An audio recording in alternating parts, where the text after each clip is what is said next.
Hello and welcome back to another Pauper video. I'm gonna do one more video on Mono Black because on Saturday there is a Pauper Qualifier, and this is one of the rare chances I'm gonna get to, actually play a scheduled event, not a league where can't can't be flexible to timings. And to be honest, I want to run this Mono Black deck in that qualifier, and so I'm gonna have one more league as a practice that hopefully I will post up just before and then hopefully record the qualifier, and we can see how this deck does in that kind of, more competitive environment. Um, so no changes from the previous list. Again, mono black sacrifice deck, playing Reaping the Graves in order to give us staying power into the late game. So we're a quick clock from an aggro deck, backed up by Snuff Out is kind of how I think of the deck. If I just do some organization, we've got a bunch of creatures that we want to sacrifice in Shambling Gas, Link Breakers, Infestation Sages, and Greedy Freebooters by sorted like this. So we've got 8 creatures that die and make another creature, 8 creatures that die and make a treasure. We've got 11 creatures that get boosted by sacrificing creatures or having things sacrificed, 8 draw spells, 2 removal spells, 2 Unexpected Fangs main, and then the sideboard, 4 Mesmeric Fiend, 4 Weather the Storm, because we've got a lot of treasures, and obviously this card is very good against mono red. A couple more Snuff Out, some Graveyard Hate, and then a Curse Marauders. This is kind of the big flex slot. There seems to be more Boggles running around, and this is just kind of my hedge against that. So yeah, this is the deck jumping into another league. I just also quickly want to talk about a spreadsheet that I built. So I built myself a little spreadsheet to track all of my wins and losses in leagues, and then like an overall win rate and a win rate per deck. My overall win rate has come down a bit. I kind of got stuck on this free from the real combo deck that like it looked quite good to me. That was I guess maybe my previous video. Um, Having played out in leagues, it's just not there, which is really annoying. And also, it's obviously affected my overall win rate through leagues. I think I've also done 2 more leagues and went 3-2, 2-3 with the black sacrifice deck. So this has come down a bit, returning back to normal. Still think it's really good. I punted quite a few games in those leagues, and the kind of the update of what I've been playing, not streaming. I think the last thing I streamed was probably over here. But yeah, so I will probably link this in the video description. It's just another way to keep track of what's going on, and as I have more reps on different decks, hopefully interesting to see what is performing well, what isn't. So with that, let's jump into a league. So we are on the play-in round 1. So on the draw in round 1, which is relevant. I kind of want to keep this. It's got a clear plan. If we draw a second land, we're kind of off to the races. Otherwise, we can. Although it's one land, we can still kind of deploy out some threats. Opponent's kept on 7. I'm going to keep as long as we see a land in the first couple of turns. We've got 16 to hit.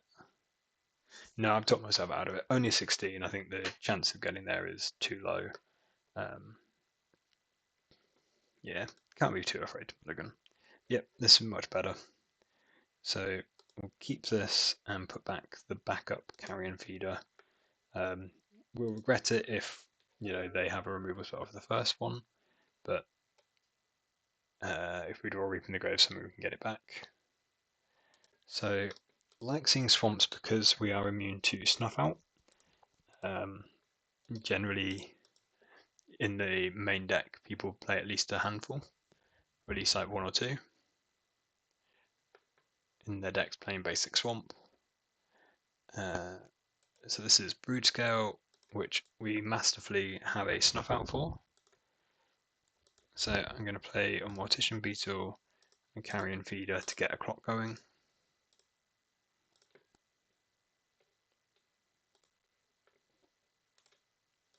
Pass back. Obviously, there's a bit of a tension where if they have green up, they can Tamiyo safekeeping, but I'm kind of risking that they might just try and slam this on turn 3. Mortician Beetle is a nice one against Brood Scale. When they sacrifice an Eldrazi Spawn, it triggers Mortician Beetle. So I'm not quite sure what to make of this. I'm going to block with my Beetle.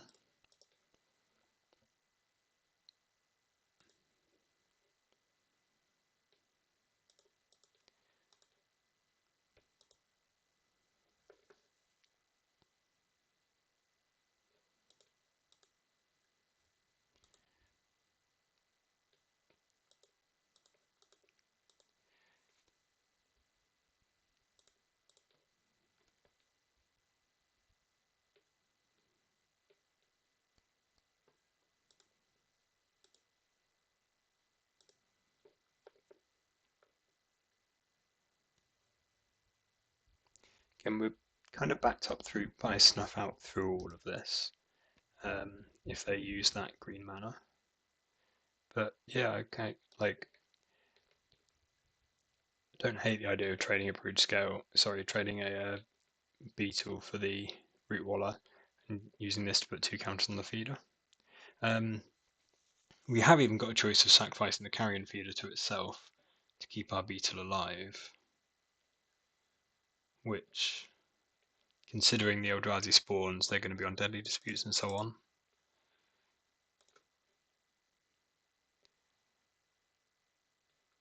I guess the downside to this is then if they do safekeeping, we've already sacrificed our guy.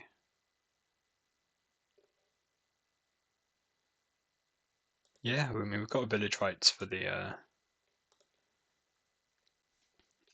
link breaker, so we can kind of rebuild.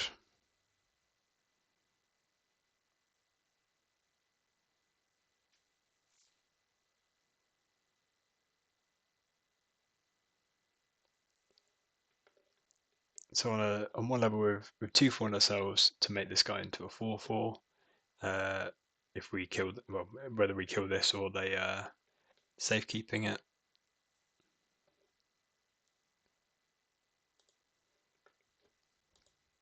Fair enough. Maybe they didn't think we'd play quite so aggressively on that.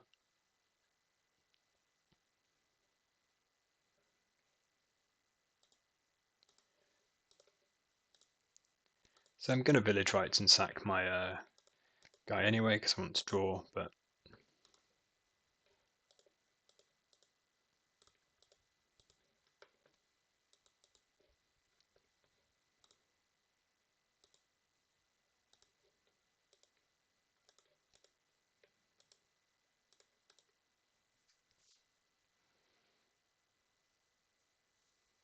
so unfortunately they're they're quite good at stonewalling Mortician Beetle, but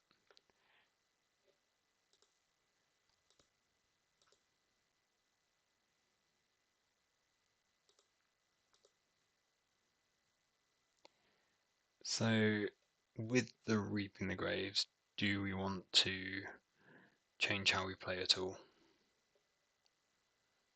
I think I'm going to pump the Infestation Sage, the sorcery speed, attack. If they want to tap out to pump the brood to adapt the brood scale, I can snuff out.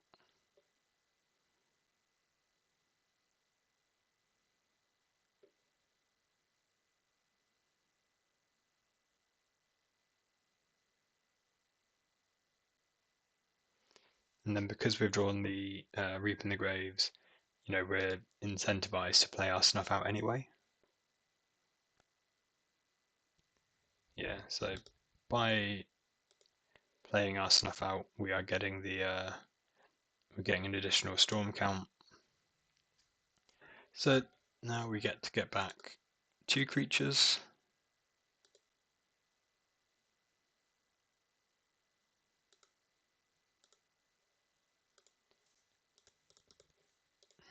So we'll get back Carrion Feeder and Infestation Sage.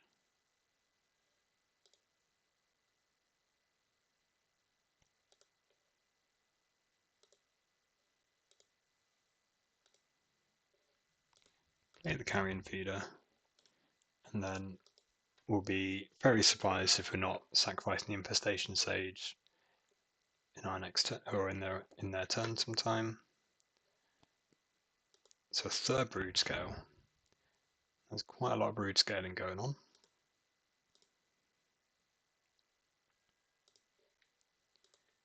So we can sacrifice this now, which gives us basically untapped attacker and a counter.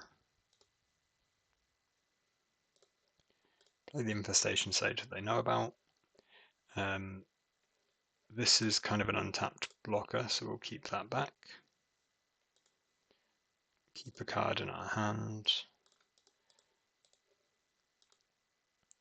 By keeping an untapped blocker back, it means they have to have something in order to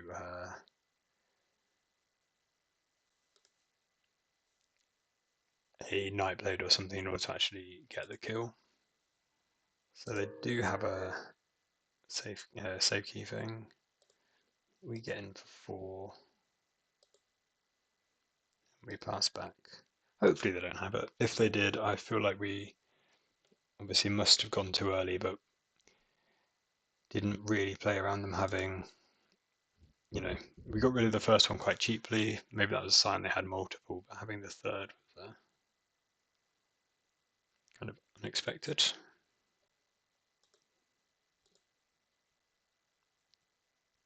So I still want to keep back my Infestation Sage, or I still want to have access to this as a blocker. I can play the freebooter, pump here. Now if we attack with the Sage, we can sacrifice to essentially untap the creature. We'd have 2 blockers left, potentially the freebooter and the Sage. If the safekeeping was just basically gain 9 life, that's kind of manageable. Do you want to sacrifice the Sage here to get in for another 1 damage? That doesn't sound too good.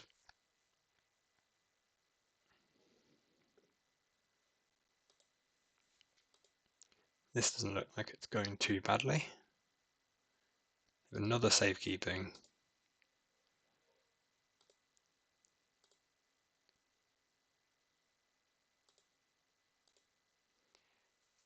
In this situation, I'm quite eager to sacrifice the freebooter just to get this scry. Obviously, they're making a Eldrazi spawn token that can block off here. Yeah, so we kind of got the quick lock, the snuff out. We took out one of the brood scales. They had a chance to see quite a lot of cards put together that combo, but not having access to the if we can keep it tight, so they have keep it tight in the amount of time they have, so they can't easily so they have to have the Nightblade or something to kill us that turn. Really helps. So I think what I've tended to be boarding here is boarding out Unexpected Fangs, and then boarding out the Zoomy Link Breakers quite a lot, and then bringing in some more Snuff Outs and some Ephemerate Fiends. The Link Breakers are kind of the worst of the sacrifice things. I really like having access to the treasure creatures, off the back of being able to, sacrifice them, reap them back, and they're essentially mana neutral. So let's give this a go. We're kind of not affecting our makeup of the deck too much. We've still got these kind of sacrifice fodder effects. They're just Mesmeric Fiends now as opposed to the Link Breakers. So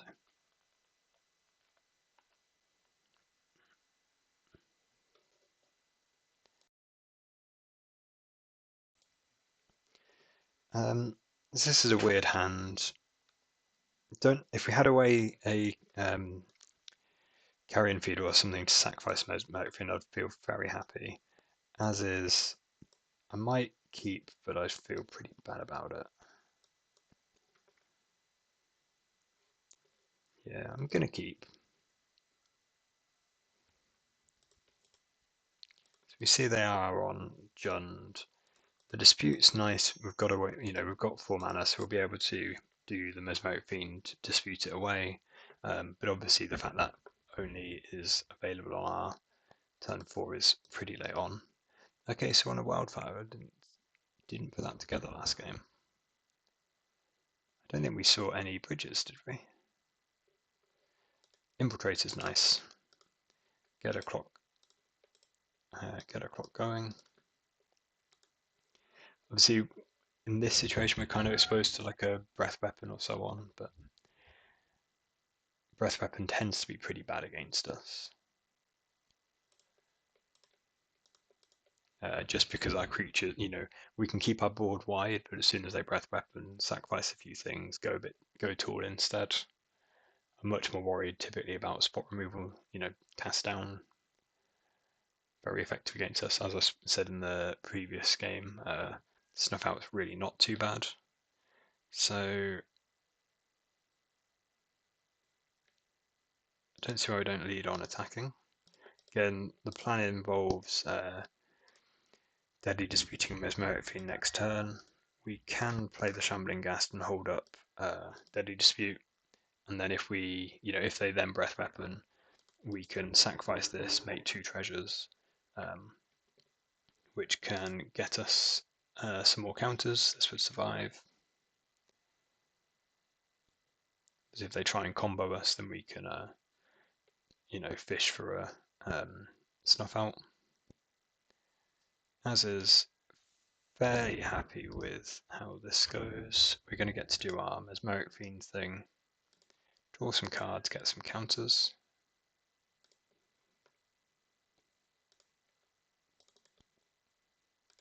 So, Mesmeric Fiend, in response to the trigger, we Deadly Dispute, and then the return trigger happens before we actually take a card, so they can never get the card back. Always yield here.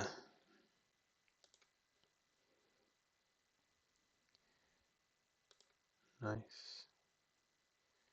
So I think we're just stuck taking this sadistically, which is a bit of a shame.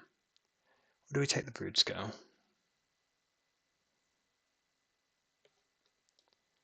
Then we take the Brood Scale.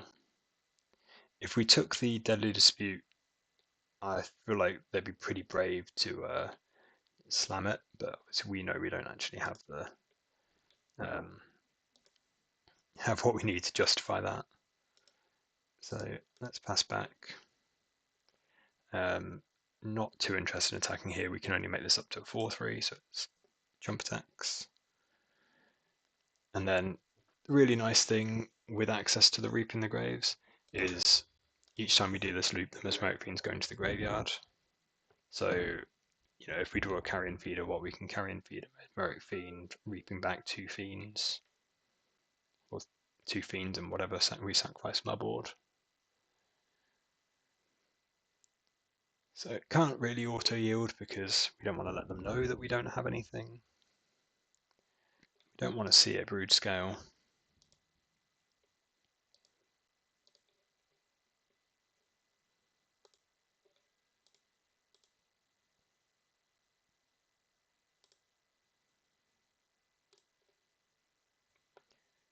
So happy with another Deadly Dispute.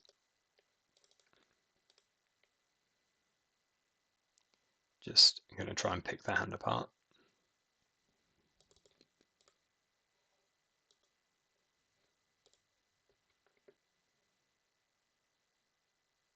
So this is the plan against, most combo decks, and there's a lot of turbo fog decks. Seems like on Magic Online, because you can get back the Mesmeric Fiends now, that's quite effective. We're going to get to duress them, well, hopefully 4 times.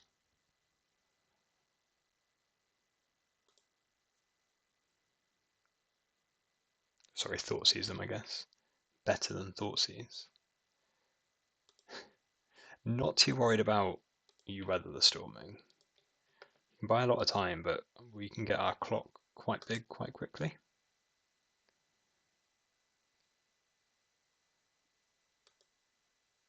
Did we just get to double, like, oh, lovely. I'm really not concerned about what I'm very happy that my opponent bought in Weather the Storm, and those are two other cards that I don't have to worry about. I'm more worried about playing to the board. Not thrilled seeing the double Vault of Whispers.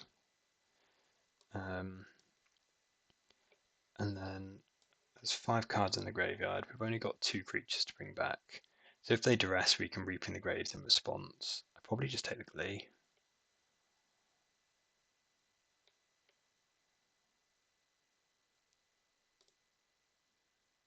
It's a bit of a shame that we kind of put ourselves on the hook to Reaping the Graves in response. But if we attack now, then if they block, we can go up to 5 power. But then we'd be able to Reaping back all of our creatures, and they're left with Forest, Wildfire, Swamp Dress.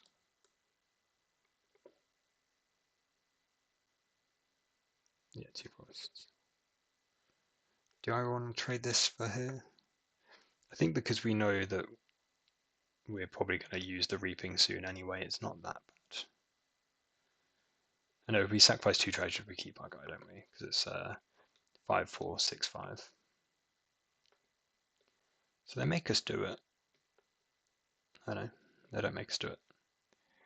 So we get in for 4. Slowly working our way through those, through that 40-odd life.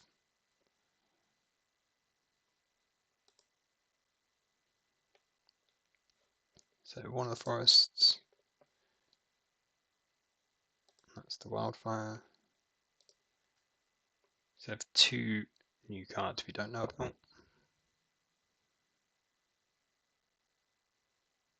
Don't know about yet.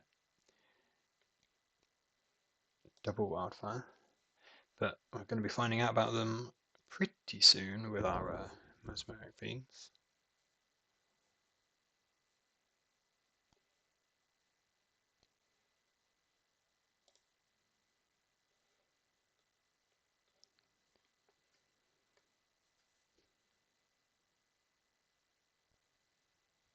So take the Wellspring and lose another Glee. Or over another Glee.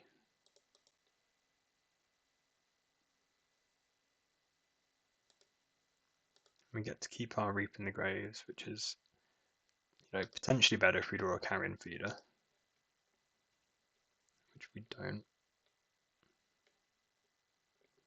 So if we attack now, we're not able to outgrow their board.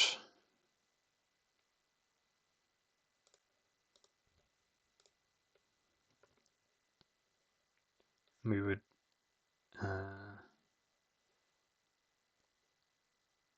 so this can become a 5/6. We can become a 6/5.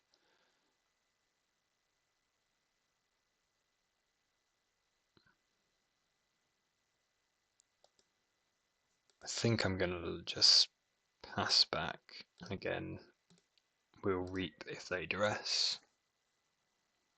The benefit of having only one non-creature spell and having drawn a bunch of lands is we are, relatively insulated.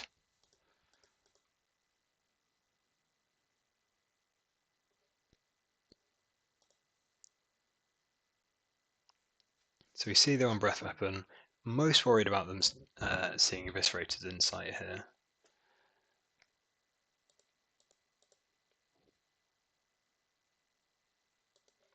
And they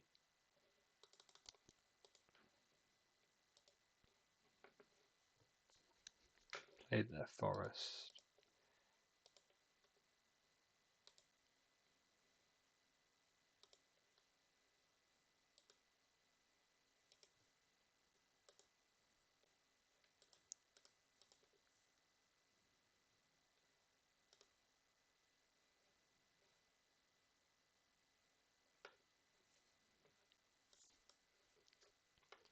So we know where two of the Glees are, right? One's in exile, one's in the graveyard.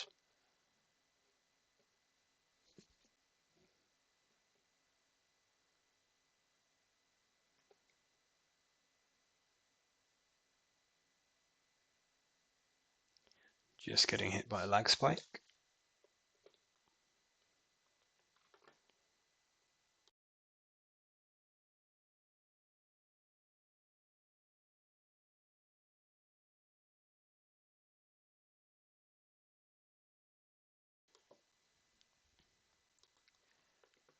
So and then yeah, unless they can assemble this combo this turn, we've got a few. Okay, so they do. Hopefully we can take away. Yeah, if we draw a snuff out, we can take away their protection. It'd be very unfortunate if they insight into their kill.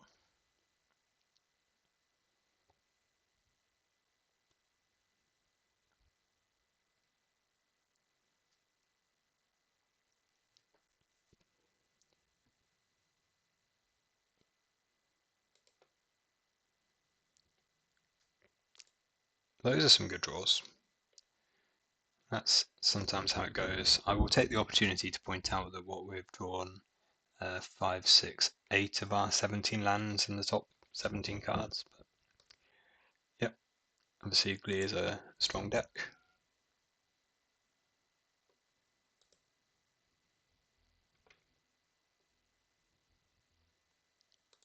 So we're going to run it back, no changes. Still, hopefully they keep their Weather the Storms in, and hopefully we can draw some. I think we were pretty close to getting there, regardless. So we saw there on Breath Weapon, which really kind of hurts this type of hand. Doesn't really have a plan to it, so I'm going to mulligan. This is much nicer. We can put back one of the freebooters.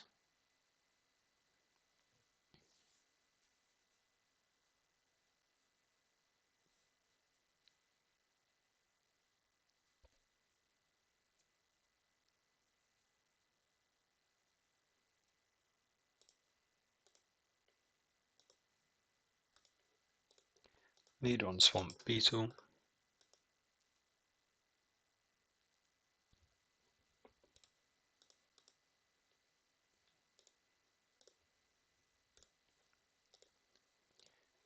Get to draw 2.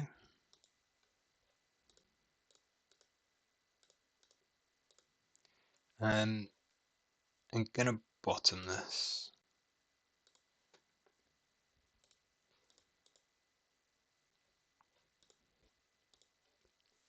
There's still some nice draws. So the beetle's going to get pretty big pretty quickly. We can Sage Dispute next turn and keep 3 treasures. I feel like this is probably a Weather the Storm, but rightly or wrongly, I'm not going to respect it any more than I did, well, audibly in game 2. They can gain, what, 9 life from our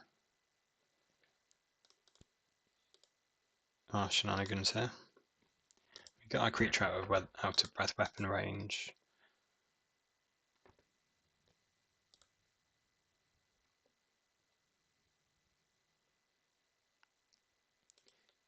And do you want to just play a Shambling Ghast? I don't see a reason to.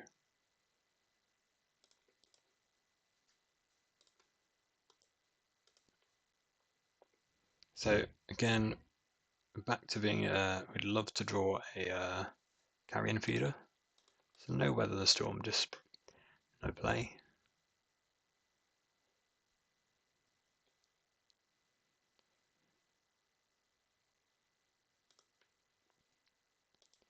I think we're just attacking for 4.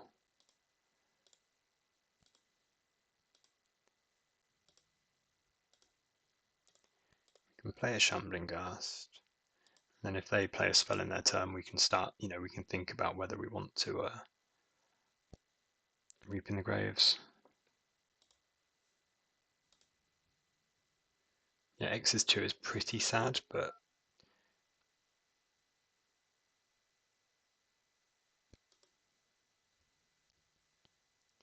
so expect from how they played last game, they probably don't want to run out of Brood Scale until they've dressed first.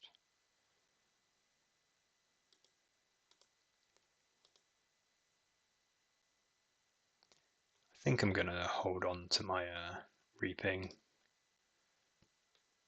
Love to draw a Village Rites, so we can do this before combat, and then we get another counter on our Beetle. And then we'll be able to reaping back 3 creatures, which will include the Fiend. So let's see what they've got going on.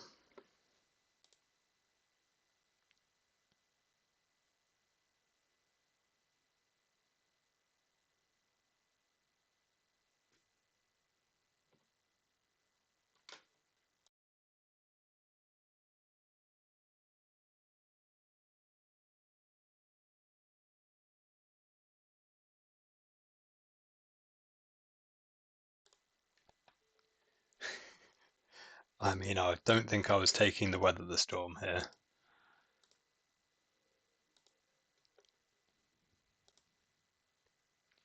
So with the Duress, they've got effectively two bites at the Duress and the Safekeeping. They've got 2 bites at blanking the Snuff out. So I kind of just want to take the Glee.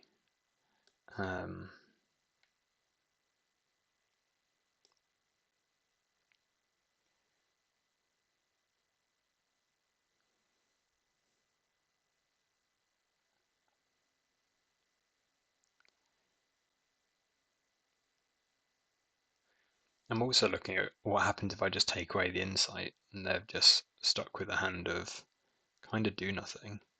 So we could play this Infiltrator in our turn. Again, we've not got any way to sacrifice to actually. So if we played it this turn, we get up to a 3-2. If we played it next turn, we get up to a 4-3.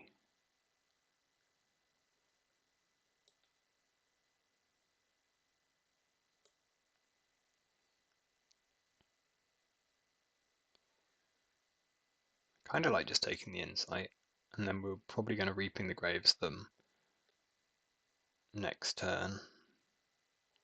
We've only got 1, 2, 3 creatures in the graveyard, so it'd be quite hard for them not to. It'd be quite easy to get enough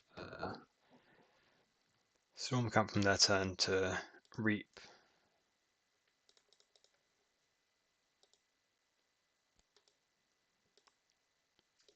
So I'm going to hold it.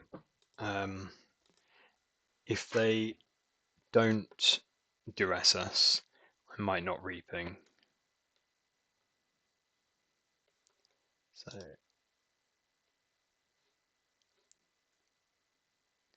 we didn't know about the swamp, so we now know what they do for the turn.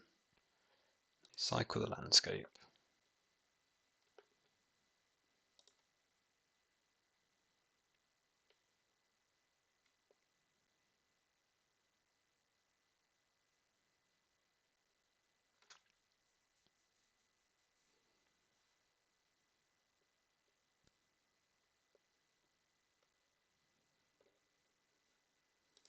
I'm guessing this is the dress.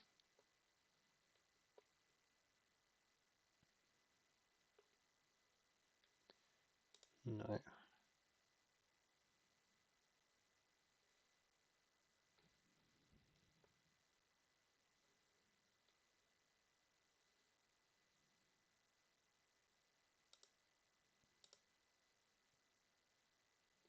So now I think we go to our turn, play the Infiltrator, play the Reaping the Graves.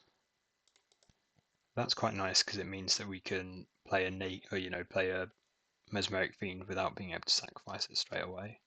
But still gets another look at the hand, decent chance to slow them down, and then I got them as being dead next turn.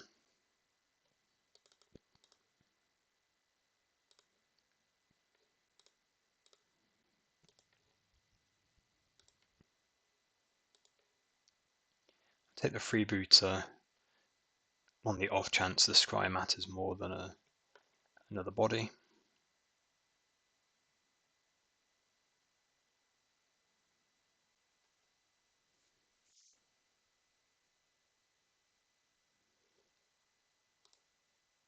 But we don't plan on there being a situation where we need to play the freebooter.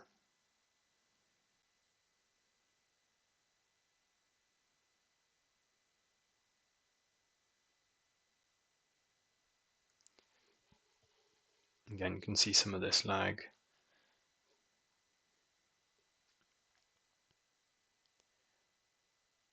Should still have plenty of time.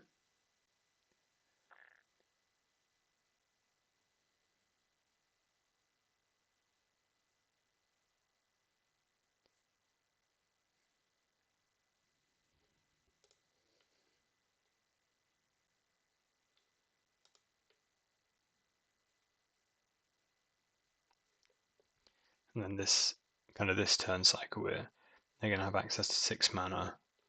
So if they have to kill the Mesmeric Fiend, we're putting a decent squeeze on their mana.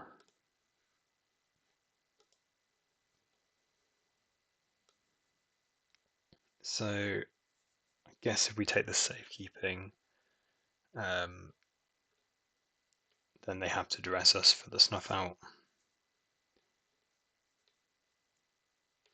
If we take the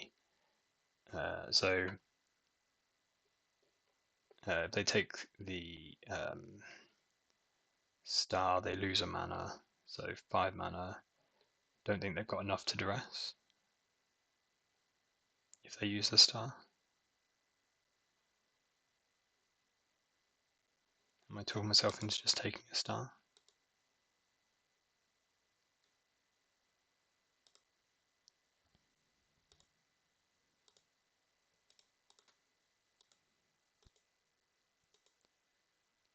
Advantage on taking a safekeeping is that we can stop them from being able to make just any creature into a chump blocker. So.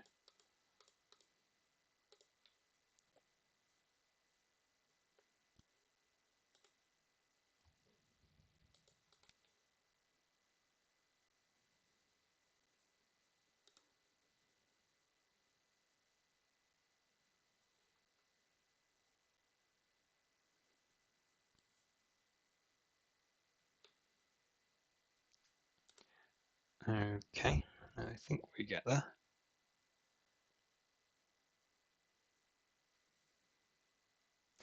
And not another weather the storm.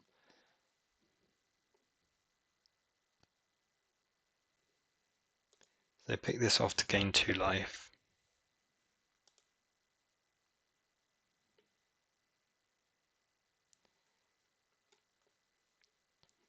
So I think this is exact seize then. Gain 2 life up to 10, and we should have enough.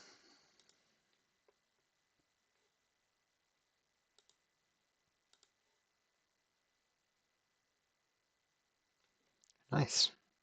So I feel like game 2, it should have been a bit more comfortable than it was. This game, even this game, we had a decent bit of disruption and a, fairly decent clock considering they weathered.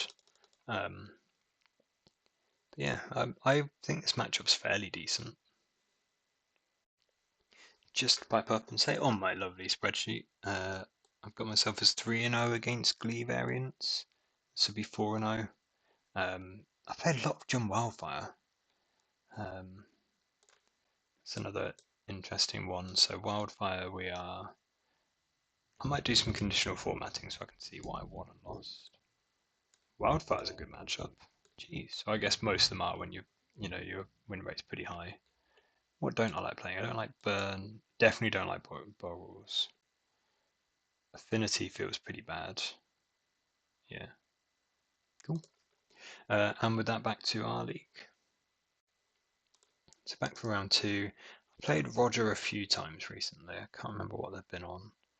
And again, it's quite nice for Pauper because most people play different decks quite a bit, so you don't just get to, make two targeted choices. This hand is desperately wants to find a deadly dispute with village rights or something. I'm going to keep. We can make 2/3 power creatures on turn two. But yeah, obviously we need to draw something and preferably not lands. Don't want to see burn. Forest is okay.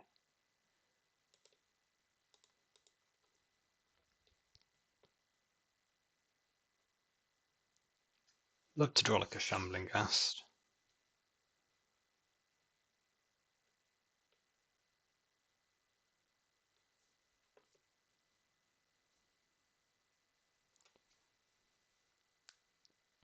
Yeah, I think I said at the. Okay, with that, I think we just slam the Infiltrator into play because it's going to be our best way to get a decent clock. And then unfortunately means we leave the Mortician Beetle at home this turn, but again, the Infiltrator gets very big very quickly. If we played out these two, we could attack for one, but I wouldn't want to sacrifice a Sage until we had played out the Infiltrator. So they're going to get to do Hosa Green. I was thinking this was going to be red, but they're going to get to do the Arbor Elf Utopia Spore thing. With their 4 mana, what's this, a 4/4? The Crew Shock or the new guy? Or a Hydra? A 3/4 Hydra. I think this is too small, buddy. He's too small.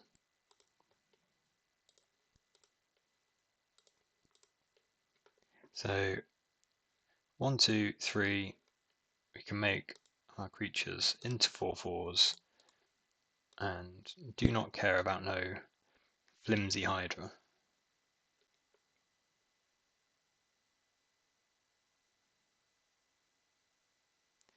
I think we're going to sacrifice. Like, we've got our their creature has trample. Do not want a swamp. We kind of got our board. Now we just need to not give them too much time. So putting them to half their life is a decent way of doing that. If we sacrifice the insect token, sorry, yeah. We're in an awkward situation if we draw a village rights. So I might just put them down. I might just hit them for 7. We can hold back our insect token for now. Just give ourselves slightly more option.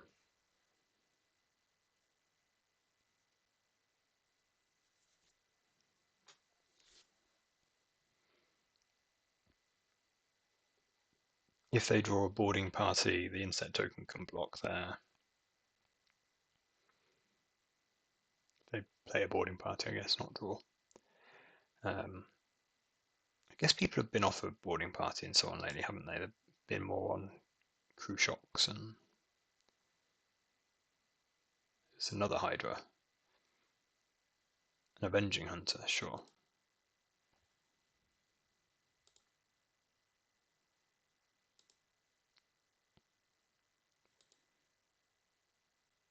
So we can battle.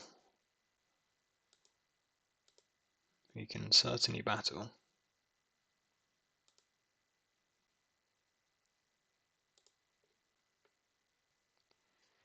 Would have been nice to draw a draw a creature. Obviously, any creature means that we can attack even more freely. Warriors, if we attack, they just 4, 8, 13. So they can't no blocks, which means that they're unlikely to be able to apply enough pressure to, punish us for attacking with the team. Again, their creatures have trample, so leaving the insect token at home doesn't really matter. We'll attack with him, even though he is nearly bound to be sacrificed. Can't see a world in which we don't.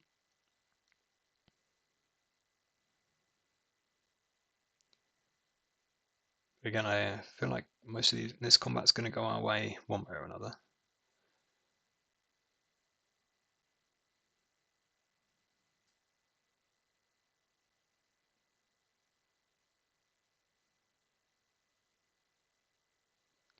So we can just eat the insect so that we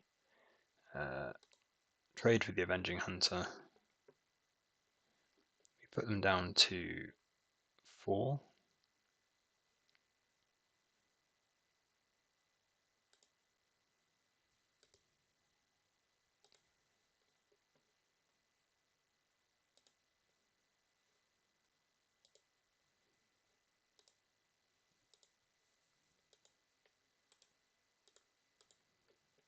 So if they attack, we've got 2 lethal attackers. This is secretly a 6/5 with the treasure.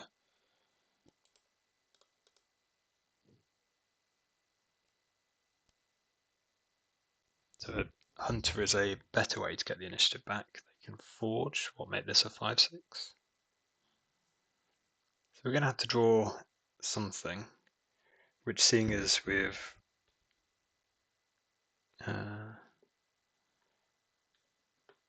what do we keep? Do we keep 1, 2, 3, 4 and some lands?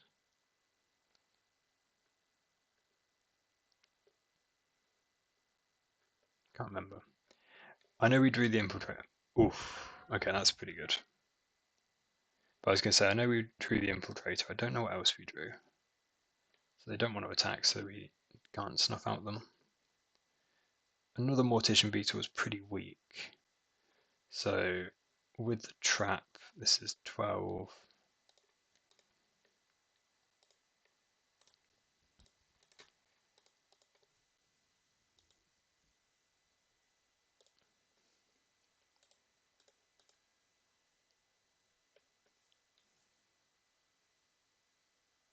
Not too worried about the Hydra attacking because it's currently can be blocked. So if they have something else and we've not drawn, then we will be vanquished. Another Hunter.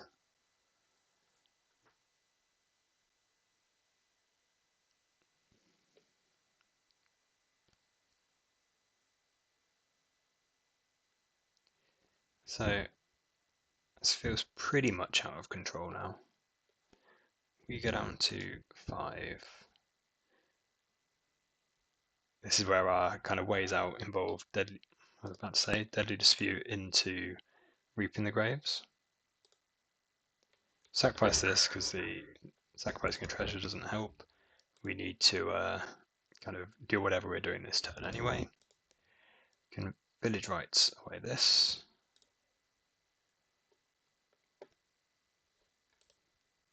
Always yes.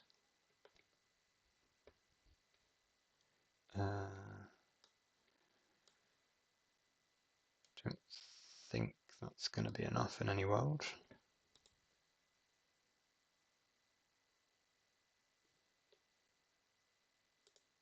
Well, you're saying there's a chance. So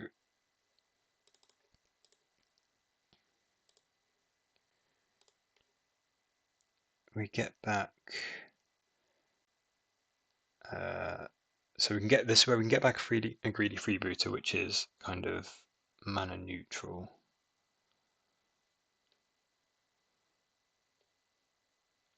So we get back 1, 2, 3. Play a carrion feeder.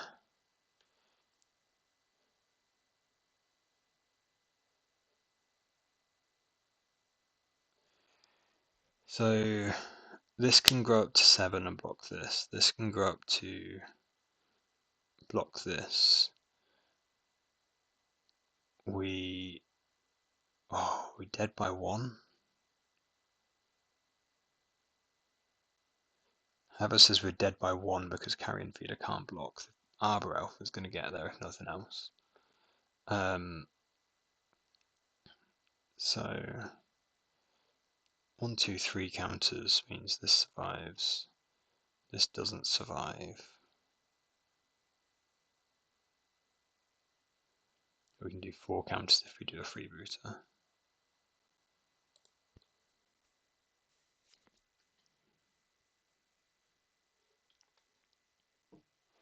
Yeah, so we're kind of playing to an out where they choose not to attack.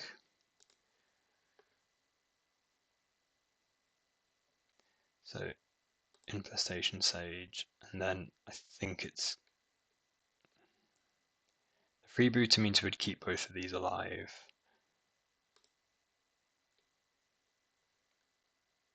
Oh, is that being a Muppet? So we've got Sage, freebooter,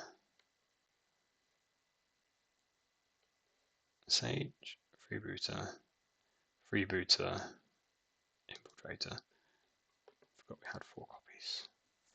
I was only worrying about 3 of them. So you get them all back.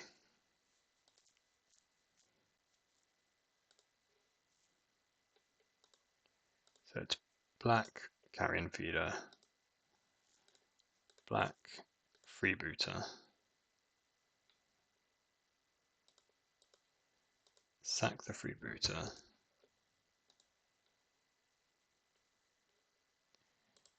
I'm going to top the snuff out.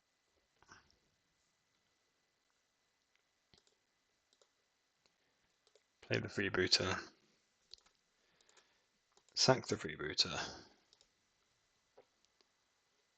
top the snuff out, play the infestation sage, pass back.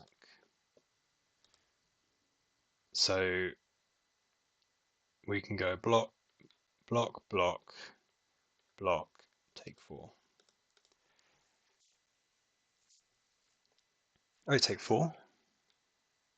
Where did I gain? I thought sure it was on 4. Maybe I was confused there on 4. See, this is what I mean, is I'm just all over the place with my numbers and not playing very well.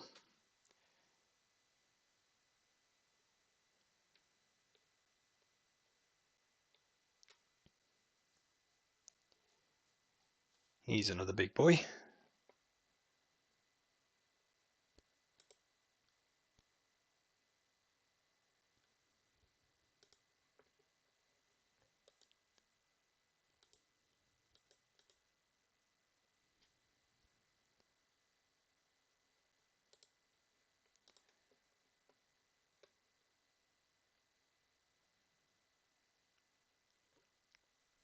So what are we kind of hoping happens? I think we have to hope that they're attacking, because we need to be able to pick off some creatures in combat to get their board down. If they just pass the turn, we're going to die to their attack in their next turn every time. So please attack. Don't attack. So we can sacrifice this to make a flyer and then attack for 1 to get the initiative in the air.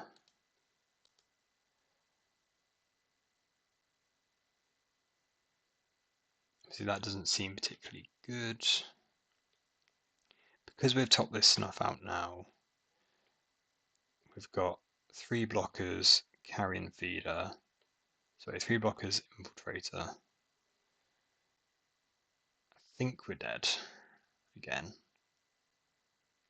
Becoming a bit of a running theme.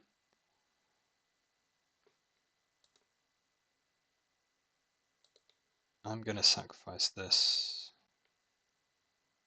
No, I'm not. We can go to our turn and do all this. So the carrion feeder's going to attack because it might as well.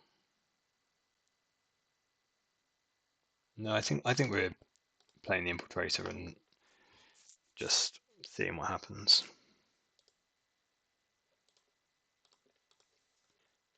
Oof. Both of these being creatures was really rough.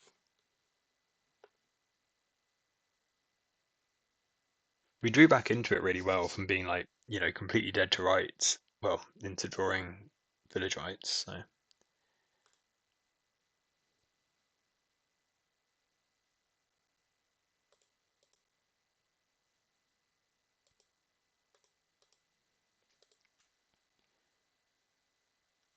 maybe we could have kept another creature around.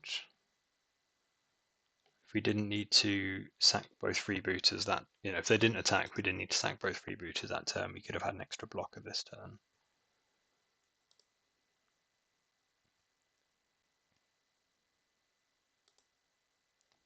That might be where we made our mistake. Because if we'd have not sacrificed, they could have killed the Mortician Beetle in combat. But okay, so continue not to attack. I think at this point we're sacking the Infestation Sage.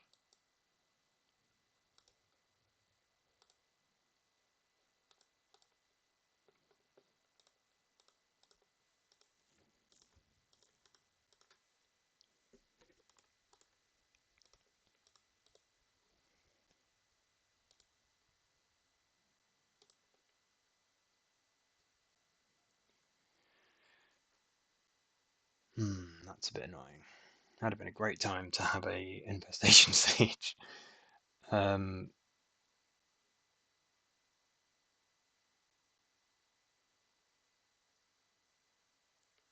think we have to sack the insect and hope we draw something. Right? Hope we draw two things.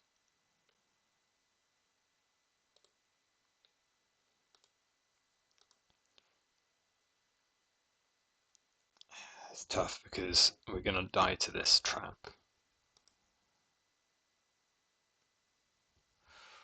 Or are we? What if we didn't die to that trap?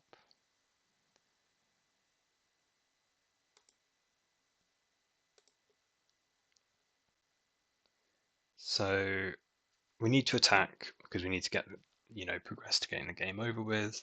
If we attack with,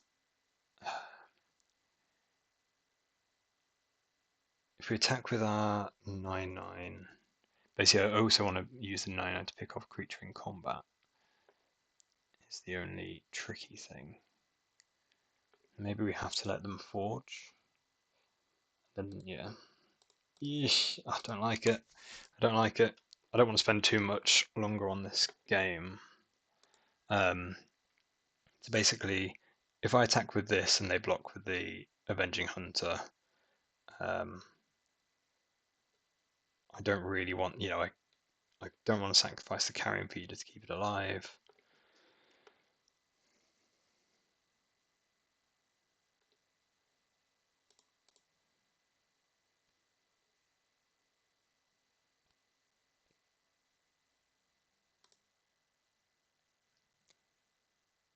If we attack, we can't reliably. Yeah, if we attack, we can't reliably gain life because of the stupid. Oh God, that's so annoying. Because of the stupid Eldrazi spawns, we can't reliably gain life when we attack because they attack and then jump sack. But like, yeah, of course. Oh, of course. The fourth Avenging Hunter to accelerate the initiative a turn. So yeah, we should have, according to that, we should have snuff outed the Hydra to snag the initiative off them. But by the time I think by the time we'd drawn the Fangs, oh, yeah, it's tough. Knew the initiative was going to be a problem. Should have snagged the Hydra. Is my conclusion from that game. I'm going to chalk that up as a misplay. So in this matchup, I think I want less Carrion Feeder because it can't block. Not too interested in a Curse Marauder. They've just got so many stupid Arbor Elves. Well, 4 stupid Arbor Elves to be exact. I mean, Rotom Union could be good if they're on Evolution Witness and shenanigans. think just 2 snuff outs for a carried feeder and a link breaker is fine. Even keep all the carrion feeders so we can grow our board. Just cut some freebooters, some link breakers. I don't really want to cut Shambling Gas because they pick off Arbor Elf. Cool. Let's give this a go. I feel like we could have. I feel like we could have got there that game. Nice hand. If I lead on the freebooter, you can sack it, make a treasure. It just gives us a bit more acceleration. Gives us that scry. Love to see a Shambling Gas. Obviously, they don't look like they've got any Arbor Elves going on, but you can spew some things into play.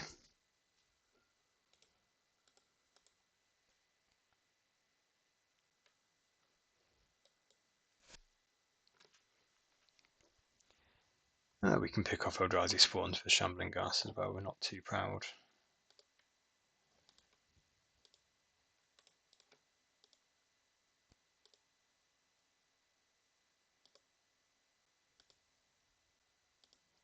So they took a Utopia Sprawl. I will take out this spawn now.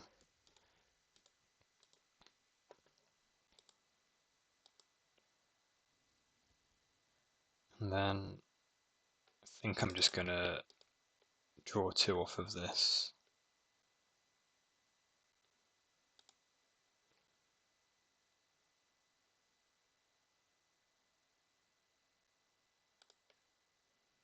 Or do I just play out 2 more crappers?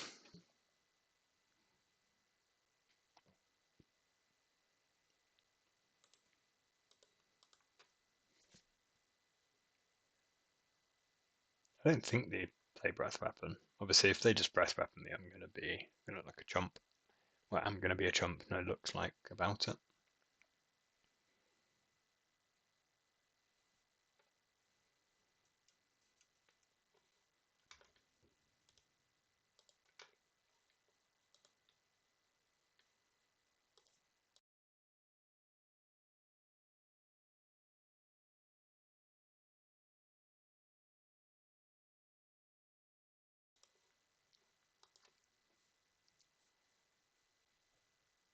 See what they're thinking about.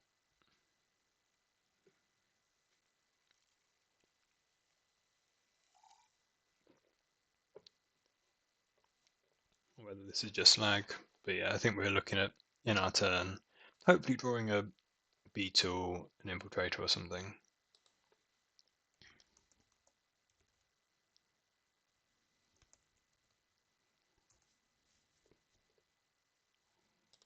Yeah, so just having some lag issues as well.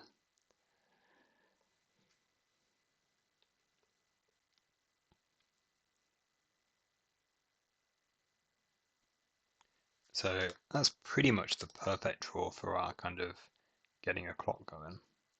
So I'm going to attack with everybody and then sack whatever they block.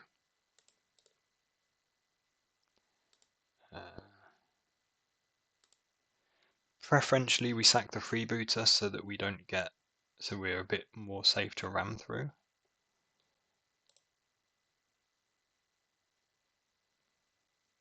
Be nicer to have a, so sacrifice one thing, goes to a 3/2. We can sacrifice this treasure, it goes to a 4/3. If we get to sacrifice the freebooter, we'd have another treasure lying around, which it looks like we're going to get to do.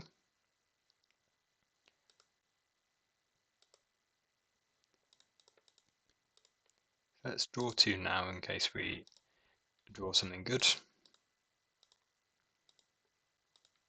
It's not another swamp. That is not something good.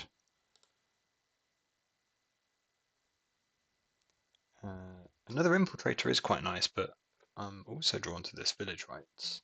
Instant speed. That's just, there's a lot of trickery going on. Liked that the opponent didn't, they missed a potential opportunity to attack in game 1. Obviously, turned out to be right for them. and then no blocks there. They're just like, I don't know what's going. Why do people? I'm not sure the life gain cards are what you want, because I think I like what I like about this deck is you essentially outscale.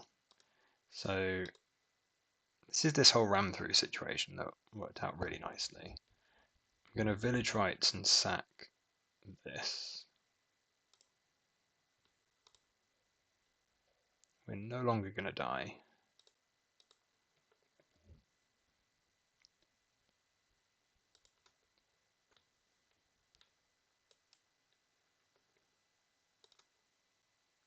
And we draw another deadly dispute. So yeah, this is one of those like, how can this deck ever lose?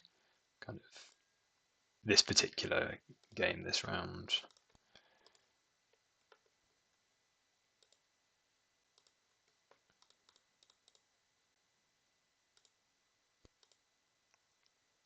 Might be jump attacking with one of these, but if they want to just take a million, that's kind of fine.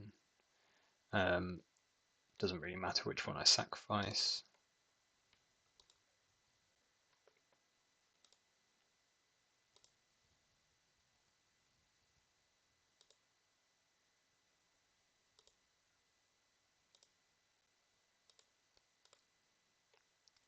So I've got two more snuff outs for another two counters on. Sorry, two more treasures for another two counters on each of these, and a sneaky snuff out.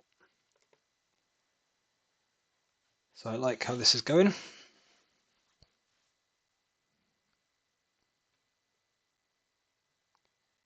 You're not going to be able to keep that initiative.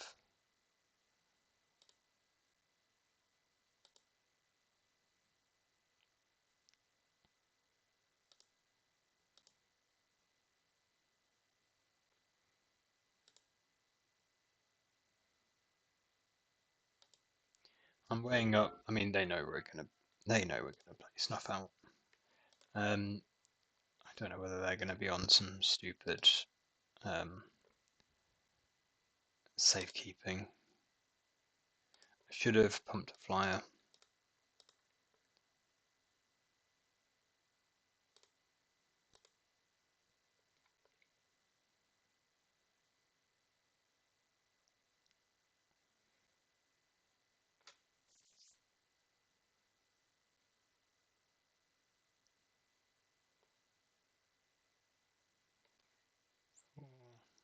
So 5, 6, 7. If we'd have just used this, we'd have had lethal, right? Oh well. I'll sacrifice one of them. Yeah. Oh no, it would have been one off. That's fine.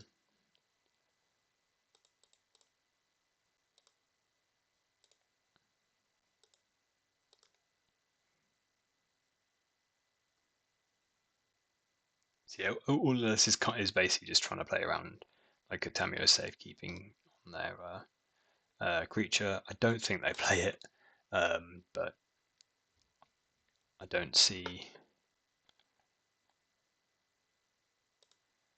how this goes too wrong. Yeah, dead in the air by the looks of it.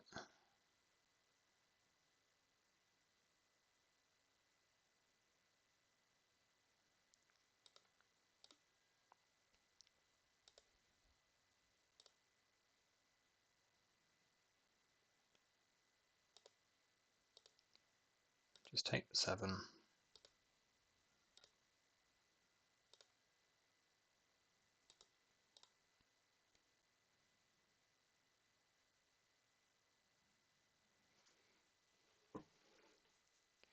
It's surprising how much the stupid link breaker guy actually comes up.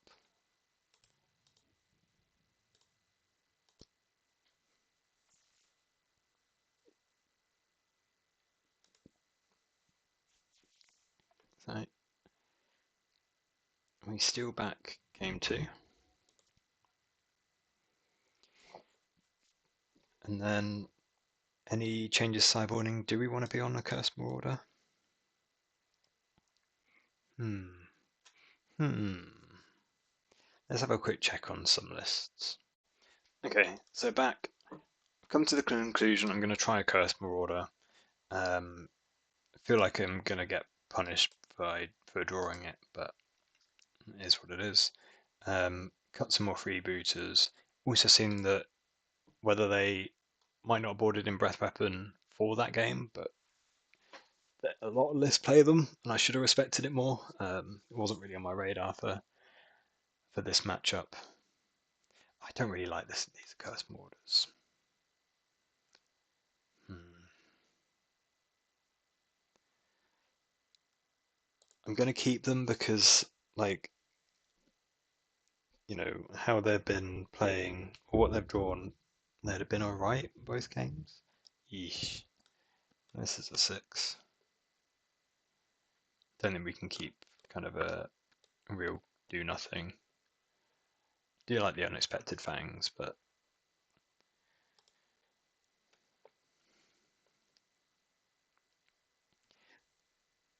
wish I'd kept the 7. So we're both down to 5. This is a good 5. Opponent's gone to 4. So let's put back. Do you want to keep a carrion feeder or a snuff out?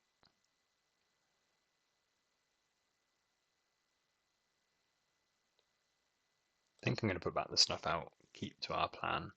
If they mull to 4, it's tempting to just have the snuff out to try and get them if they're on a Arbor Elf plan. But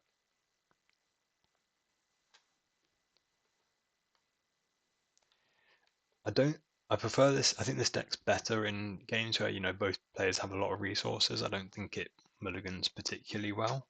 Um, this hand is going to take. The plus side is that if it's a scrappy game, we can always play one. We've got so many 1-drops, we can function with few lands for a few turns, and like chip in for damage. But for the Reap in the Graves to be really good, you do need to have, you know, for a 3-mana get back 5 creatures to be good, you need to have 5 creatures to get back, and I guess 3 mana. So the more you mulligan, you're going to draw some disputes and so on anyway that aren't creatures. That can all just get a bit tough. Whereas on the other hand, if you are in this kind of scrappy game, having a hand of deadly disputes is just what the doctor ordered.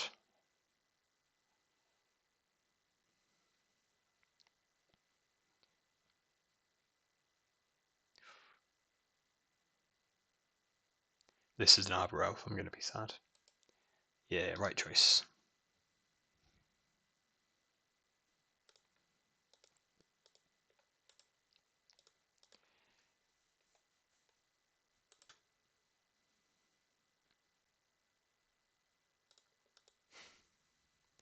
That's funny. So they're up to 3 mana. They're doing things. I think I'm gonna Infiltrator in a kind of this low resource game. Um, it's gonna grow pretty quickly. If they Breath Weapon me, it's pretty bad. We still get to keep one side of Infestation Sage. If they only have so few cards, you kind of trade 1 for 1. They don't get too much value on killing the Infiltrator. Yeah.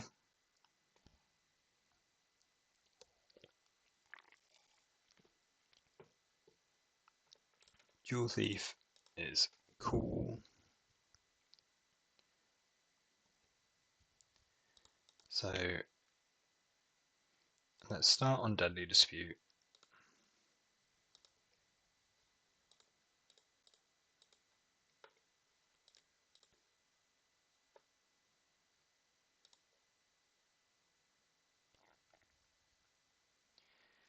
That's pretty nice. So Carrion Feeder Beetle, we can sack this to this.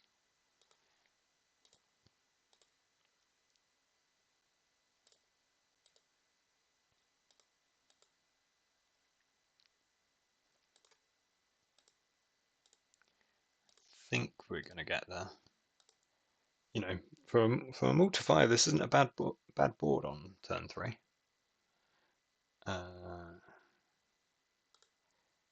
I'm gonna sacrifice the flyer now. I'm happy sacrificing a land to the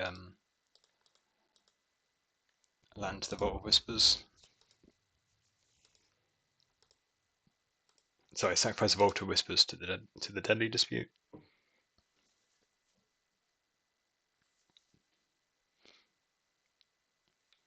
By having a counter on this, in my head, I'm thinking that it gives them fewer things to respond to if they try and breath weapon or ram through or something. It's also just obviously an extra point of damage. So if they breath weapon now, we can sacrifice the carrion feeder, say, to itself. Or if they do this. So you sacrifice this to itself to get counters on these two. If they follow up with another ram through on the beetle, that's quite funny.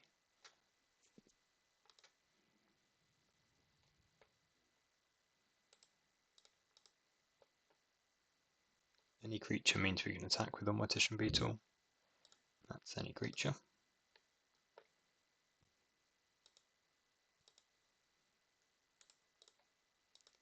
And yeah, you can see what I mean. Like this is a 6/5. It's going to get up to 7 power. So the opponent doesn't have any choices here. They have to block. They had to interact when they could.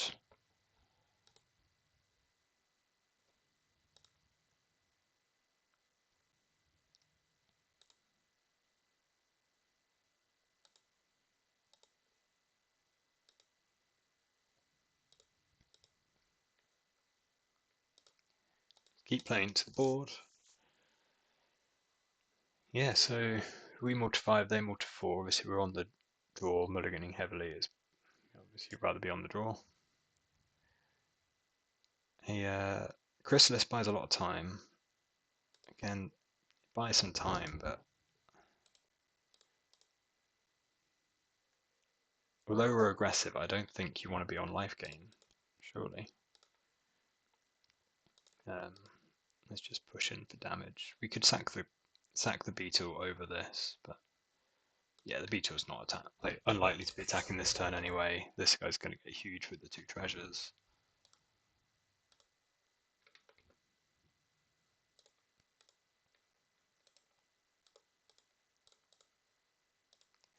So they're jumping. Yeah. Nice. So 2-0, back on some form with this black deck. So back on the draw in round 3. Gonna keep.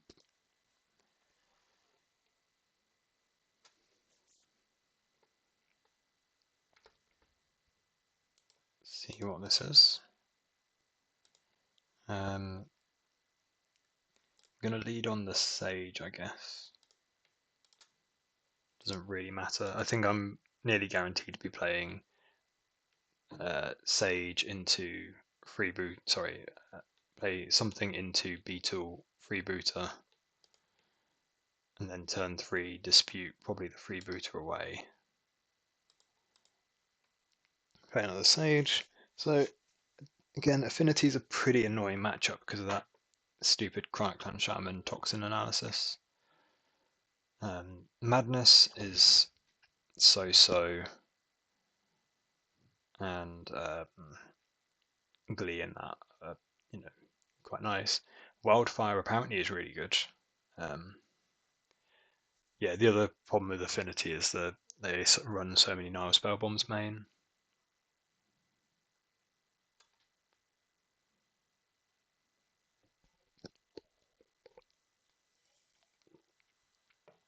Oh boy, you're up to no good.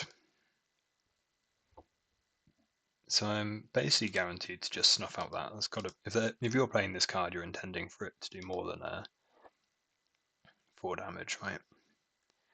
And then what are we on?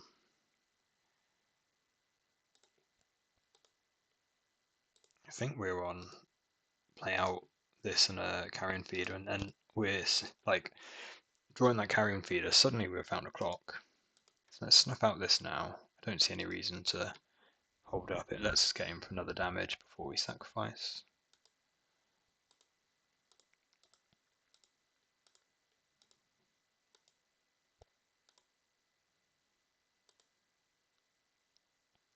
And I'm going to sacrifice now because, again, if they have a...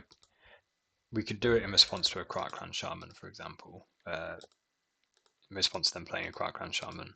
But having... starting off with 2 power just gives us a bit more safety.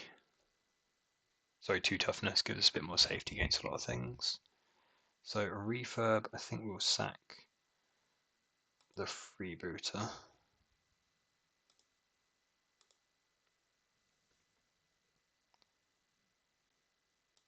I think we'll lose the Deadly Dispute and just try and race them.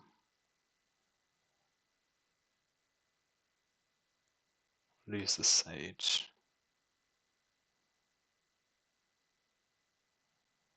I guess we can lose the Sage. We've got one creature to... We've already got a creature sacked to the Dispute. Third one would be a bit mean. Percussion. Okay, so you're on like a beatdown Affinity. I've been thinking of like trying to look at what I would play in this kind of show. It looks really interesting to me. Looks like it should be pretty good. So let's start off by sacking the token. So nice to have a Reap in the Graves to rebuild. Does mean that we don't have too much going on for us just now. And I don't really want to play out the... Do I want to play the Infiltrator this turn? Actually, I do. Because if we play the Infiltrator this turn, it means that we are holding up Reaping for their next turn. Do we want to attack? I mean, if they just block with these two, we're kind of in a bit of a bind. So let's stay home. Glad that we... So, you know, this was 4 damage, land, 3 artifacts. Everything coming up mono black.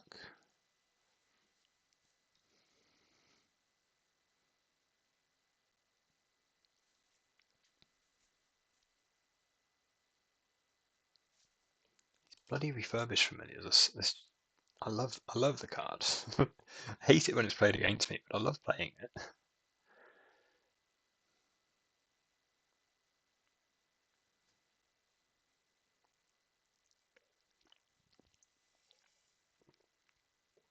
I still really enjoy that. What I call like the Rakdos flying deck, where it's just a bunch of 2-powered flyers, just refurb and Blood Fountain. Whenever you can Blood Fountain back 2 refurb. Oh, we don't like that.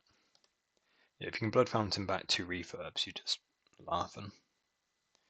You'll let this go. If they play another land, it's a bit awkward.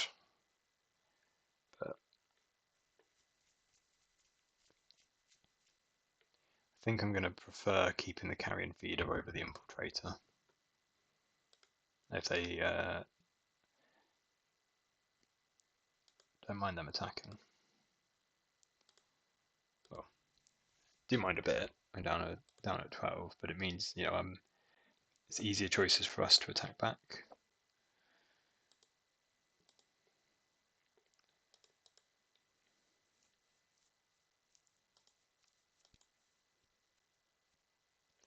What block here? Shoot this.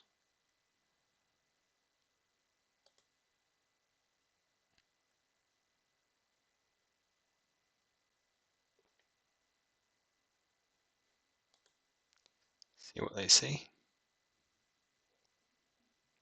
Oh, another refurb is so good. I think we're in trouble. So this is 4 damage, and then with the munitions, obviously that can add up quite quickly. I was hoping they wouldn't lead on this, so that we can get back some more spells. Looks like we're getting back 2 Infestation Sages and only keeping 1 of them. Yeesh. Yeah.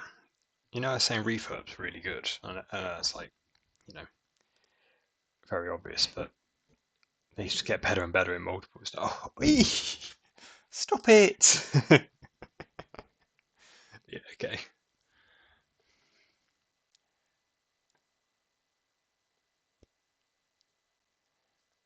So yeah, should have kept the. I played out the swamp in hand because they had played two. Just being lazy. I think it's so easy to shortcut to play a to just play an extra land against. Um, yeah, it's so easy to shortcut and just play an extra land against.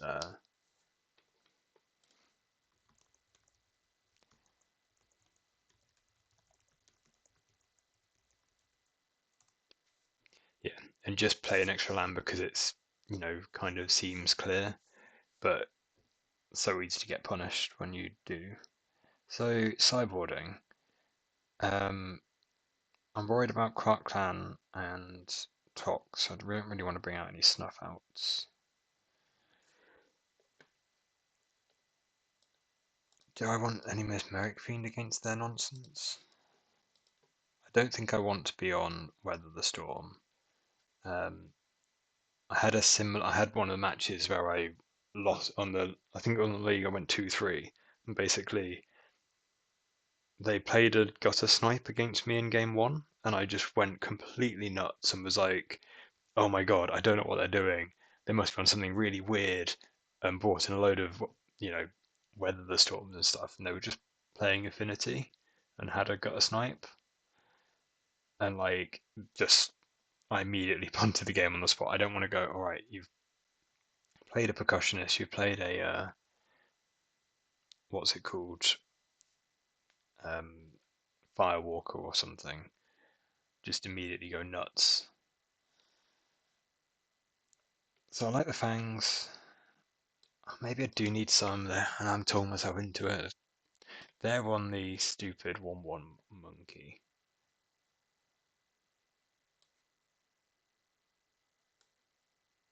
Nobody expects the weather the storm.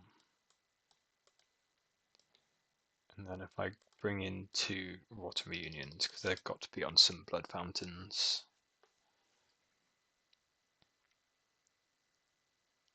Yeah, we've lost some of our kind of creature density, but the water reunions, are effectively a fodder spell in themselves. So make some bodies we can sacrifice. Uh, I'm gonna keep, but I feel like this is gonna go badly. So we don't have a way to sacrifice, and we don't have any fodder, which are kind of the worst hands where you're, you know, just playing kind of expensive 2 mana 2/1s and can just get rinsed by a Crackdown Shaman.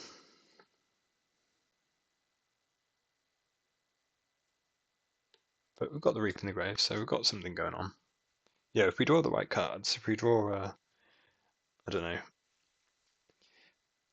know, Shambling, an Infestation Sage into a Deadly Dispute, we're laughing, but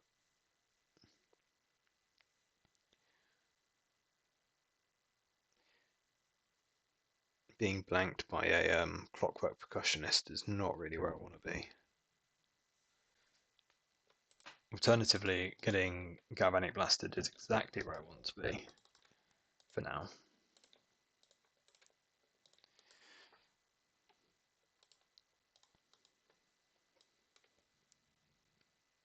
If we make the game about this and we've got the Reap in the Graves, yeah, drawing 2 lands is not great. But again, refurb bait. I played this once, we've got something we can Deadly Dispute away. Let's just start by attacking. I think I will play a land and a Shambling Ghast and leave myself one swamp for 1 refurb. If I sacrifice the weather, if I discard the Weather of the Storm, I won't be, crying about it.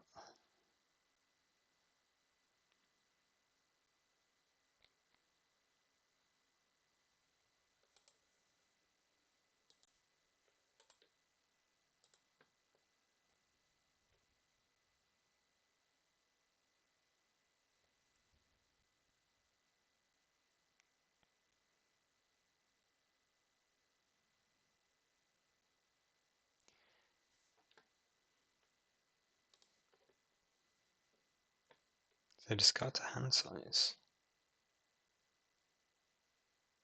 It seems like a choice was made. I'm not sure what.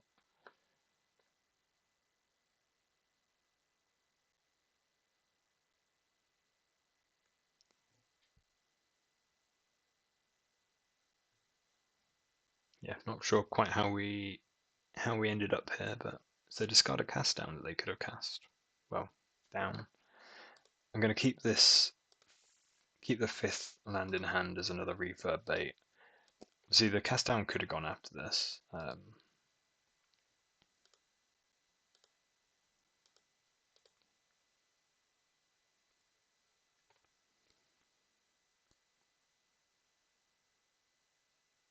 Okay.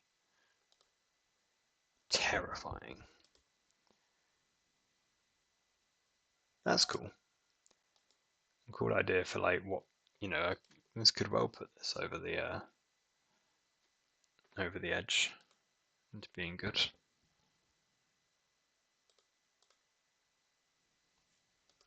going to add up. It's a lot of life as well, isn't it?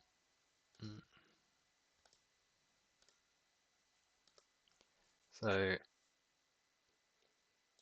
freeboot is not exactly what I want. Kind of having some more we do need to draw some creatures so that our Reap in the Graves does something. But yeah, we really need a something like a Deadly Dispute to give us some velocity from here.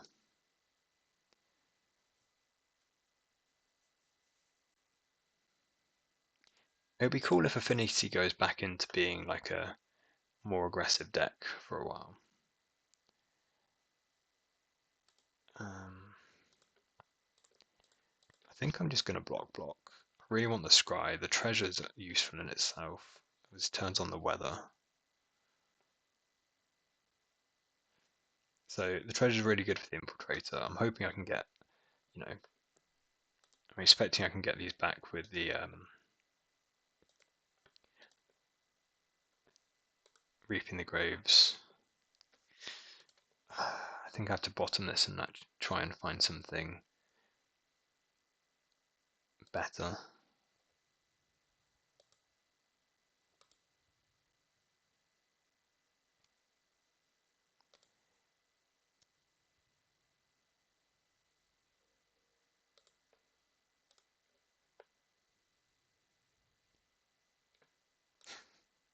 Ah, we saw you coming a mile off.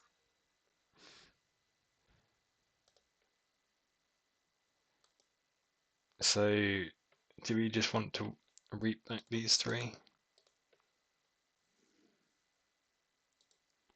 It's not amazing, but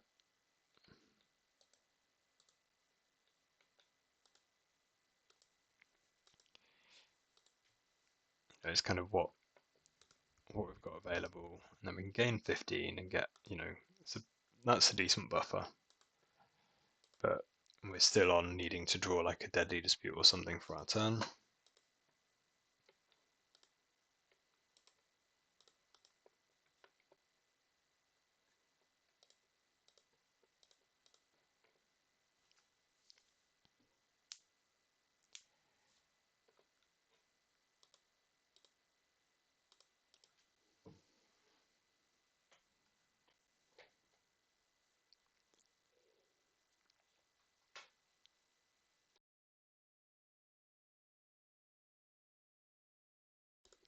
I tend to be sat for a bit looking at our stack.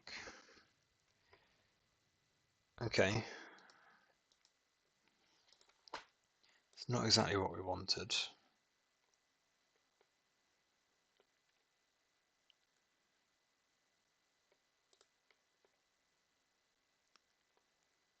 Yeah, if we had a way to get this up to, at least 4 toughness, so we could blank the terror, I wouldn't feel that, I would feel a lot better.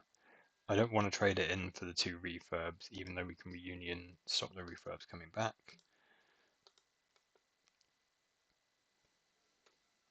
Still just super dead to Crackland combo. Every artifact doing 2 damage is quite good.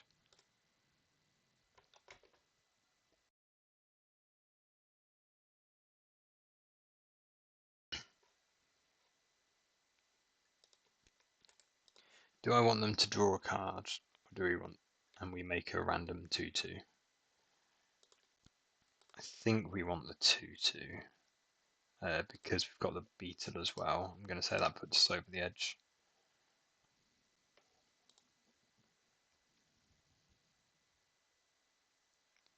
Maybe because they've got the 2, giving them more cards when they've got these 2 in play is a bit too much. I'm going to look at what like a kind of Mardu thing with this shell looks like, so you can play the energy card. That sounds fun to me. So again, I'm just going to block. I guess I only block here. Getting this scry seems so important. If we draw, the difference of drawing air versus anything good is so big. And then we'd need something to sacrifice. Ideally, a few things sacrificed for the Mortician Beetle to grow. If we block here, we can kill one of these, but they've got a Blood Fountain. I don't really want to get them looping it. Block here, then they... Galvanic Blast is so bad for us. Most of the deck's bad for us. We're losing very badly. I'm going to block like this. Try and make treasures. Okay.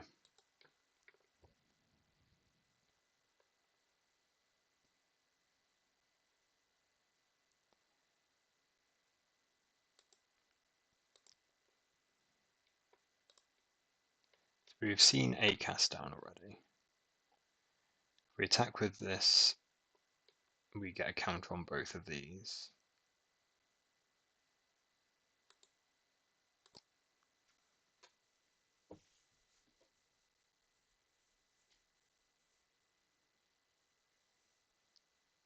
I was thinking that I wanted to keep this back to block with and kind of win a combat and gain some life. But yeah, with the threat of like Galvanic Blast, we're not going to be able to get it up to above 7 toughness. Sorry. I think we could block the Pact or Terror and get some value.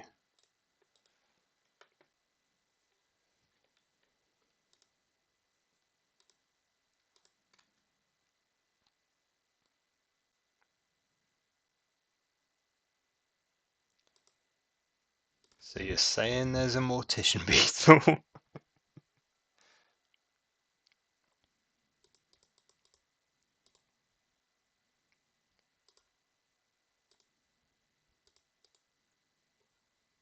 Six, 10, 13. Oh yeah, okay. Cool deck. Hand in game 2 was pretty weak. Like, pretty tough keep. Having them have 3 refurbs both games was pretty rough.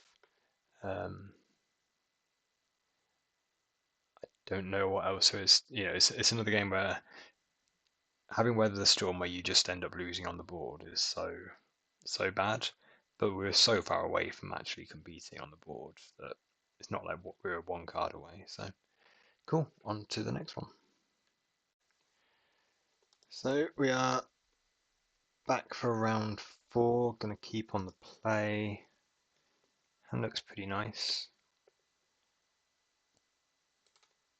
Red, red, red, red, red, red, red, red, red, red, red, red, red. Hate boggles. I think I'm just going to play the freebooter. If we have some way to, we're going to play the infiltrator next turn anyway. But if we have some way to sacrifice it, I'd rather get the treasure token. And with this hand, I'd rather be able to, get some velocity. So we're on double fangs. That's something. And I think we're going to be snuff outing this. We're just a hater, aren't we?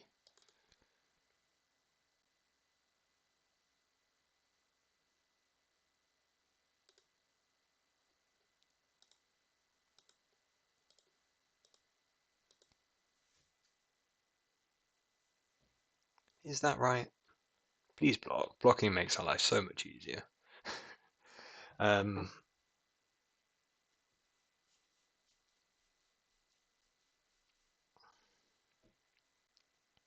if we hold a snuff out, we can get a ram through, which I think most of these kind of decks are on. Yeah, I think we'll try it. Hating is off the menu. We've decided we're not a hater.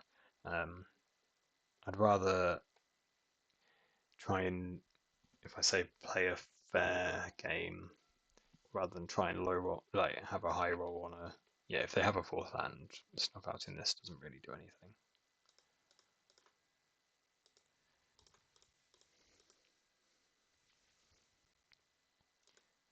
Still love being able to catch a ram through.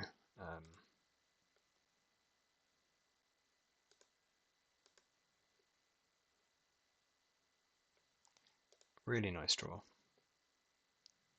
So I think we go on this first.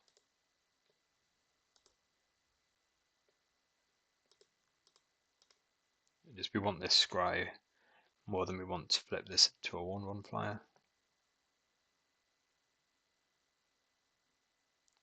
This is tough. They're either thinking or caught in lag. If they're thinking and they're thinking about a ram through, whoa, we're in business. If they are just lagging a bit, that's another thought entirely. So I just checked, but this is on red, so they can't have two ram throughs with their Eldrazi Spawn for mana. I'm going to bottom this as well. To a right, because it picks off the Arbor, but we have to have a way to sacrifice it as well for that to happen. So I'd rather bottom it and find a way to sacrifice something else, which we would have had.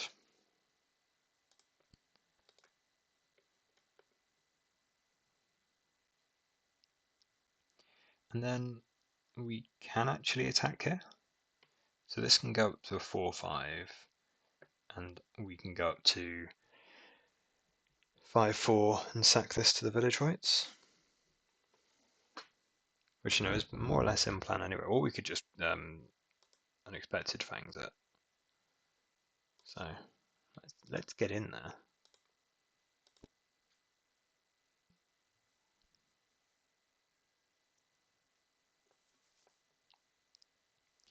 Do we want to do either of those things? I don't hate just gaining a bunch of, like, putting lifelink on this guy. The treasure tokens aren't doing too much else for, aren't doing too much else for us.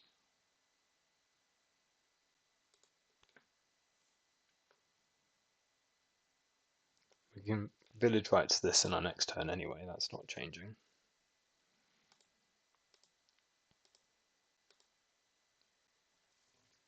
Obviously, it's going to stare at Eldrazi spawns a bunch for the next couple of turns, but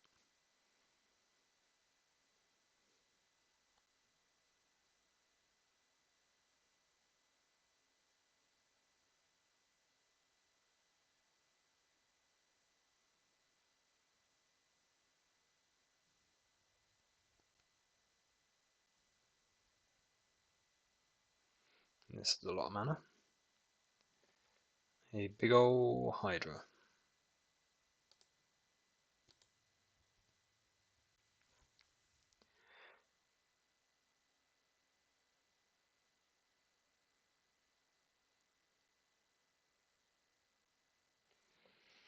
So do we have to snuff out this then?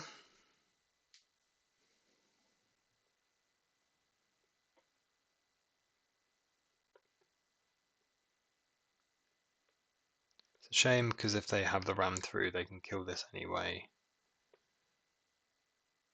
Maybe we can. Yeah, I think we can just. We can take 9. And then when we village rights we're then protected against the Hydra on its own.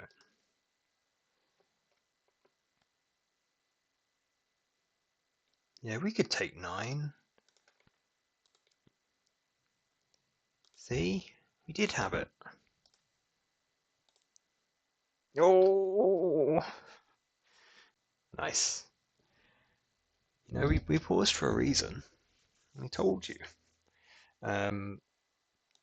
So, I want snuff outs. I don't know whether I settled on I liked Curse Marauder or not. I think I settled on I didn't like Link Breakers. Or was it Freebooters I was cutting? I cut in round 1 or 2, whatever it was, round 2.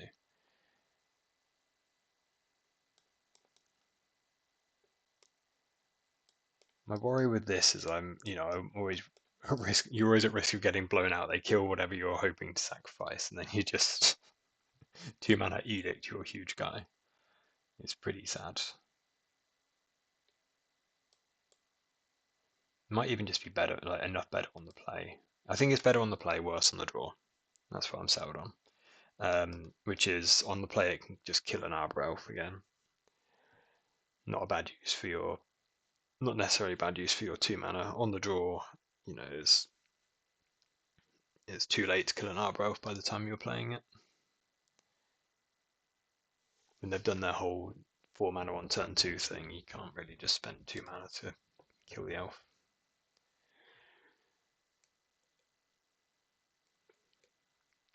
Snuff Out's so good. Have you guys heard about Snuff Out?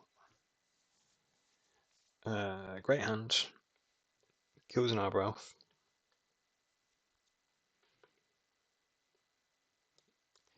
Yeah, this is like exactly the hand I always want, I think. A way to draw some more cards and a Reaping the Graves, and then just a bunch of creatures. Gonna call them something else, but dorks. Fodder. We'll lead on the Shambling Ghast because of the whole Arbor Elf thing.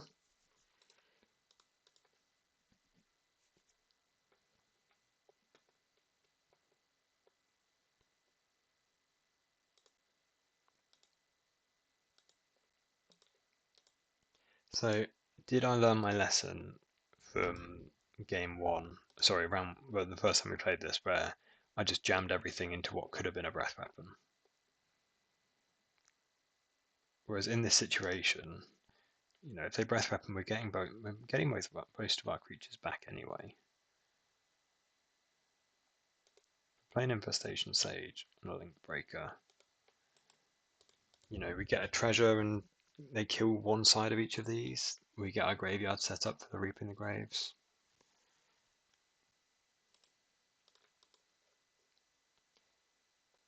So they are on breath weapon.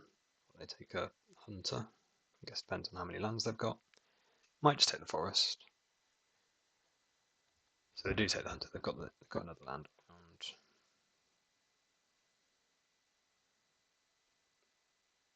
Really nice draw for us. So we can Beetle and then Deadly Dispute down the Eldrazi Spawn, which will slow them down a turn, or slow them off of Avenging Hunter for another turn.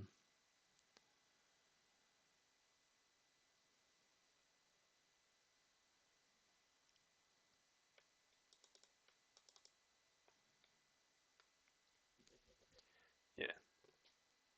When they rumbled on turn 2, if they're not going to keep 2-land rumbling, require rumble to hit another permanent and then not play it turn 2, are they? You're not going to keep 2-land, no way to get a 3rd land.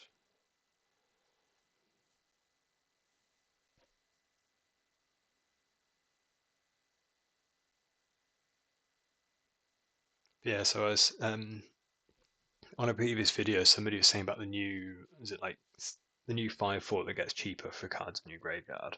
But like, you get so much value, so much damage from just attacking with your dorky creatures. That one of those.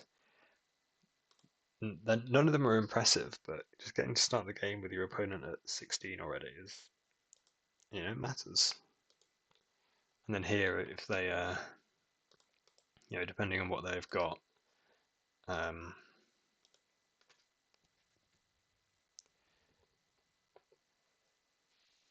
we can, got a decent shot at getting them even lower. So they stabilize the board. They do have, so they don't have a fourth land, so can't play a hunter anyway. They don't have a red source. They didn't play a land, and we did, end up just dead to breath weapon. So I think I'm just going to play out my shitters. The Eldrazi Spawn will pump the Mortician Beetle if they play it. Do I just want to send in the Infestation Sage to make a 1/1 flyer? I think I do. Should have done this before tapping out, but then if they play the Avenging Hunter, we have a way to get the initiative back. Yeah. Right choice to attack, wrong choice to do it before playing everything. So wrong choice to do it after we play everything. Yep.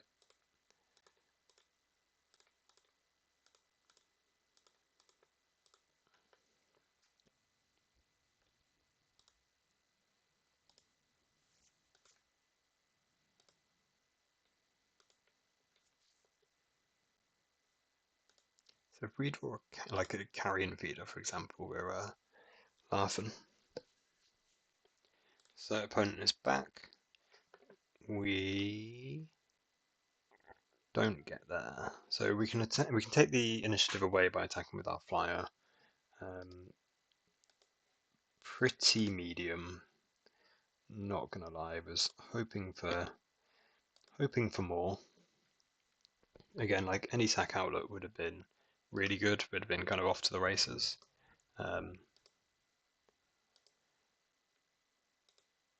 As is, I guess on the plus side, we force them to attack into us.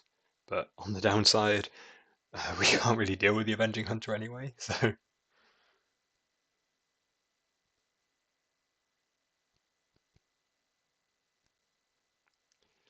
Chrysalis isn't too bad. Again, obviously it's a very strong card for them, but Eldrazi Spawn token, Mortician Beetle interaction is pretty nice for us. So I'm going to want to do some blocking. We've got the Reaping the Graves. How do we not get blown out by a ram through? So for a ram through, they're going to have to sacrifice one of the spawns. So say they ram through this, put both these up to 3 power. So I think I'm just putting all of my stupid beetles in front of this thing. If they don't ram through us, I guess the Crew Shock is basically the same thing. They become a 7/6. We become a 4. We keep a beetle.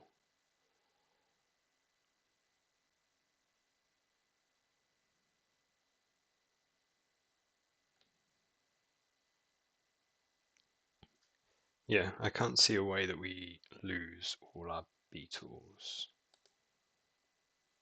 And this way we get to keep the initiative to hopefully, to put 2 1/1 counters on something, which don't know quite what it will be yet. We'll have to see. Putting them on the insect token isn't too good because it's already stonewalled by that Chrysalis. Again, if they just play, play a ram through here, we get back 3 creatures. It's not all bad.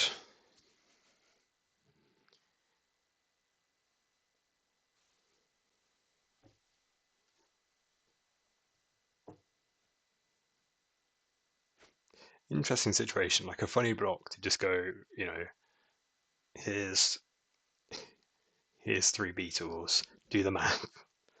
But yeah, according to my math, it doesn't ever go awful for us.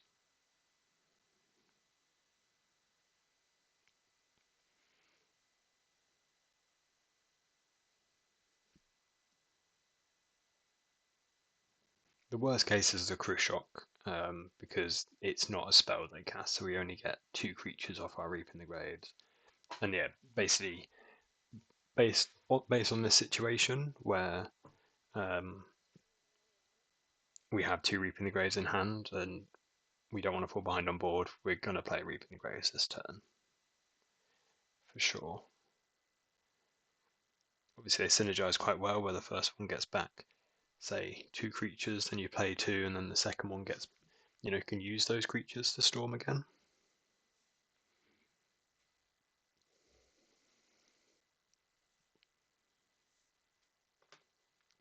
So opponents really having to think about this, which is what we want from you can measure success in Magic from different ways. Do you win your games, or do you make your opponents, really think? Or I guess the other metric is, do you get to get people with snuff out?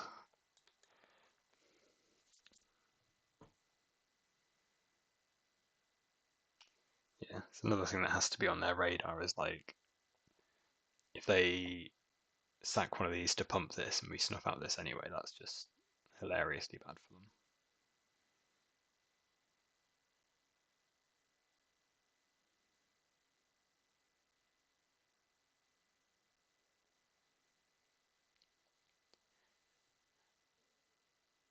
I'm beginning to learn something about how bad I am at filling dead time. We'll come back when the opponent's made their choice. So the opponent attacked and then conceded. So I put a question mark because I really want to know what's going on in their head. Maybe they're just fed up with the lag, or maybe just trying to work out what to do here. I don't know, but wasn't expecting the opponent to attack, block, attack, see blocks, concede like a fine mid game. Enjoyed that. Right, on for round 5. So we are back against WarlordUSA in round 5, hoping to get another 4-1. I don't want to play Boggles. What's up with everyone on their bloody Boggles? Might not be. Might just be like a green-white, Gates creature deck. That'd be good. We do now have some Accursed Maraud. Oh, there's a Plains. It's like just whether it's Gates, Ephemerate, some kind of. Ah, I take it back, buddy. I'm sorry for being so rude. Um, what do we want to do here? We're kind of flush on things that work when you sacrifice things. uh,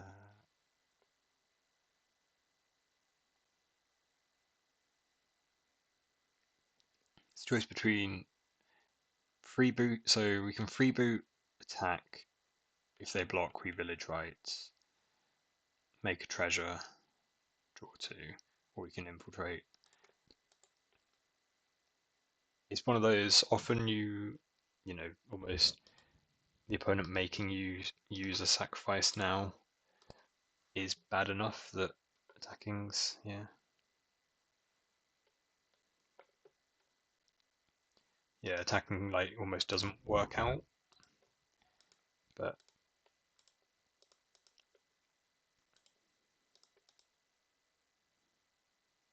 so I tended also, I'd just say, I tend to think mono white aggro at least is quite a rough matchup. Just because Prismatic Strand is such a house. Really nice draw. So our board's about to get pretty out of control pretty quick.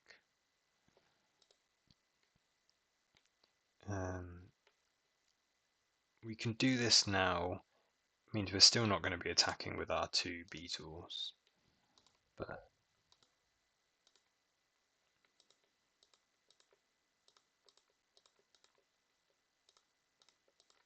I'm going to keep another dispute. Nice. Yeah. So Infestation, Sage, Dispute, and then we can even Dispute again if we want to off the 2 treasures. We're just seeing so many cards at that point. So Thraben Charm's also pretty good because it kills, kills these and can also take out our graveyard for in response to Reaping the Graves. But it's one of those we tax that quite a lot. There's quite a lot of if the card is really good against us in multiple ways, they can only use it once, right? And they've only got a limited number. Better than Prismatic Strands. That's just backbreaking every time. So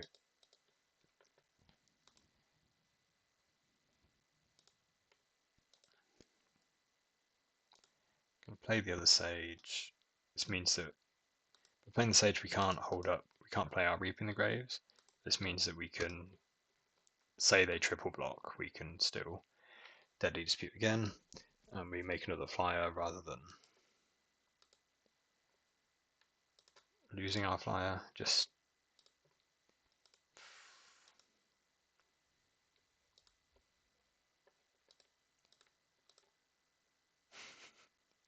yep, yep. That does it. Um, so don't really know what they're on. Gonna bring in Rotten. Well, don't really know a lot of what they're doing. Assuming it's just green white gates and stuff. So I was bringing in Mesmeric Fiends because Prismatic Strand was so painful. I'll cut Unexpected Fangs because they appear to be like a slower deck anyway. Probably cut some Freebooters and Link Breakers. Do I want to keep some Snuff Outs? It's kind of if they go in on a gating a creature, the Snuff Out can be quite nice. It's only 2. Yeah, I'm happy with this.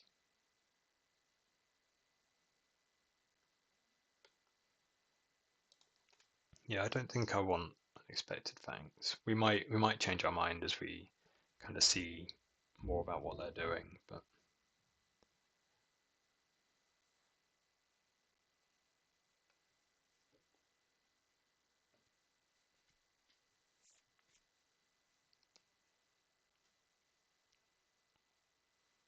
so yeah, we've seen two. What's it? We've seen 2 red-green ramps. Uh, let's double check. 2 red-green ramps, a Glee, a kind of spicy Affinity, and now kind of green-white gates nonsense. I'm gonna keep this and probably be on village rights for. Well, again, it's hard. Second land is great. We can still play if we don't have a second land, but we've got a beetle that can grow, and if they're on a bunch of 1/1s and they're trying to activate gate on it, then so it's like a knight. So it's full like the Naya bully list that keeps 5-0ing, and I'm really interested by because he has to play Chrysalis. We're a master. We're a master. I'm a master. I don't know why I'm including you on being a master. You didn't draw that swamp. Hide it.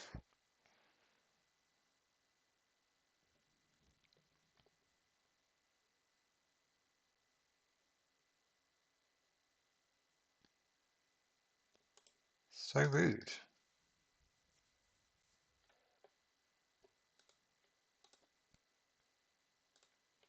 I go for 1 Ghast, 1 Infestation Sage. I think that's my order. We even drew the 3rd land. See, this is what I needed to do. Now I know I'm ready for this Pauper challenge that I trailed earlier on. I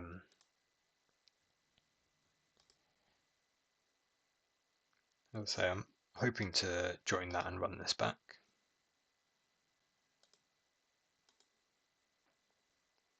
Okay, we can stop drawing lands now though. Because I now think they were on Chrysalis, I'm very happy I've kept some snuff outs in the deck. That's my other quick update where I'm at.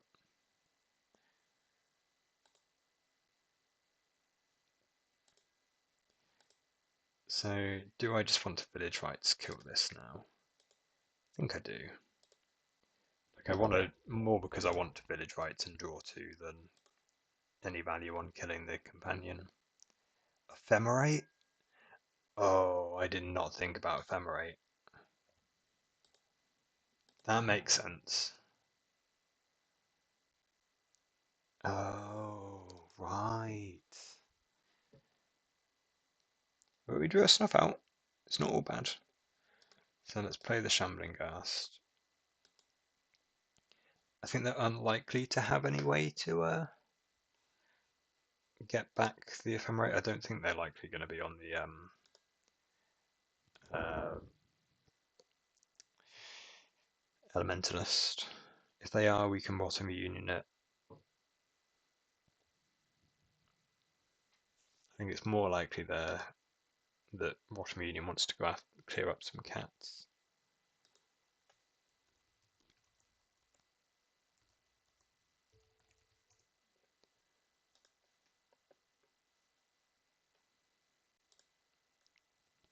I've just looked at my opponent, and it looks like the only result for them was amusingly another Ephemerate deck in 2022. So, knowing you're like the opponent loves some ephemerating things. Okay, we could stop drawing lands now. That'd be good.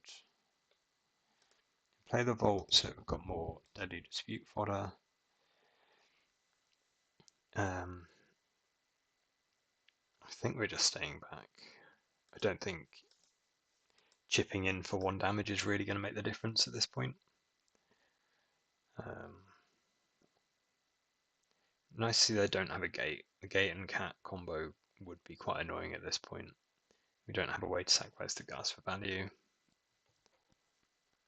Chrysalis. Okay. So we can Water Union this.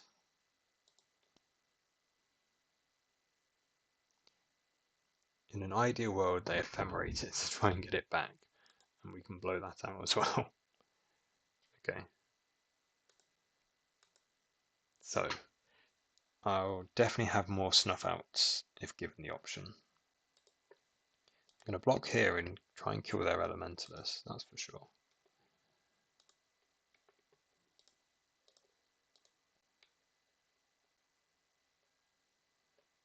And then we're going to put a stop in their end of combat so that we can get this cat out of the way as well.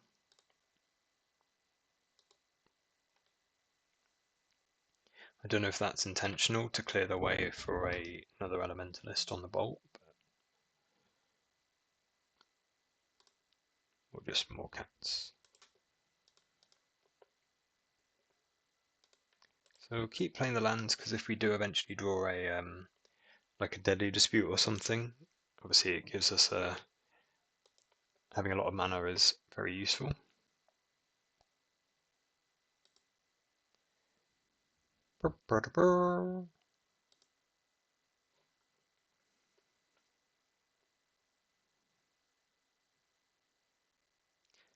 So they do have another Elementalist.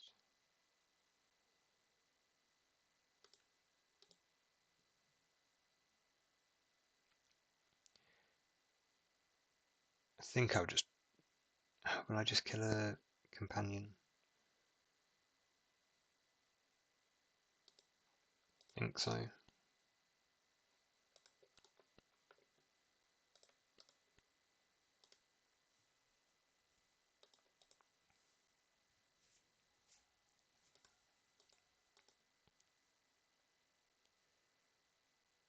The reason to keep this out of the graveyard would be if we end up drawing Reaping the Graves, almost having to go, it's not too bad if they Thraben Charm you and you've got a board. because then you can just put some more creatures in the graveyard. Another Reaping the Grave is already alright.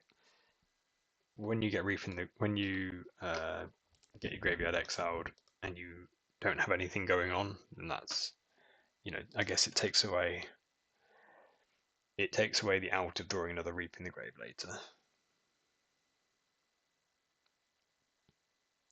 However,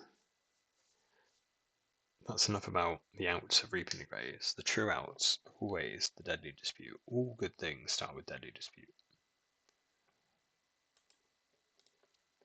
Or more Infestation Sages. So they can Elementalist back this bolt.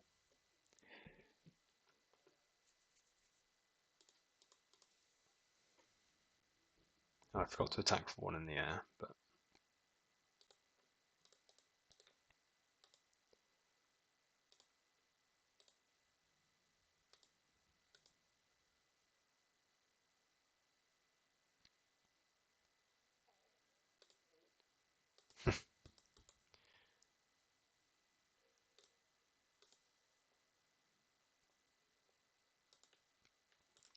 don't really want to play this because it just gets bolted off the Elementalist. So I think we're just, trying to limit the damage that we take in each of our turns.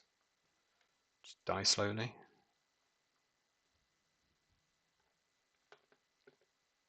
And again, if we draw a Deadly Dispute and they don't have a Thraben Charm, then we could get back into this still.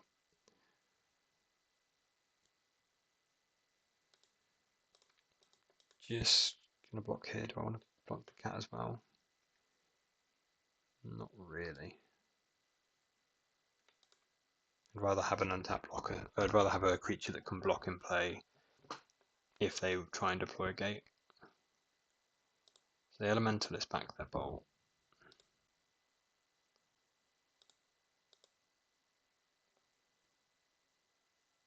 Okay, so we just get to find out what they're doing.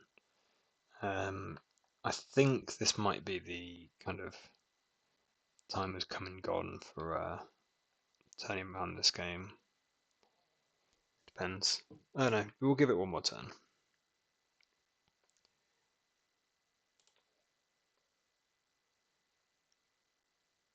Yeah, we'll give it one more turn.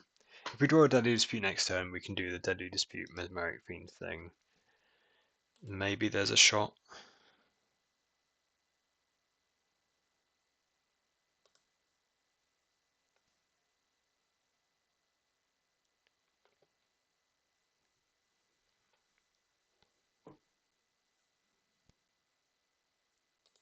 So just bolt down our flyer.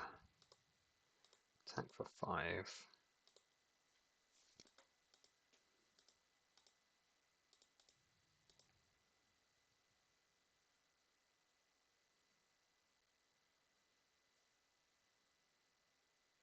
What?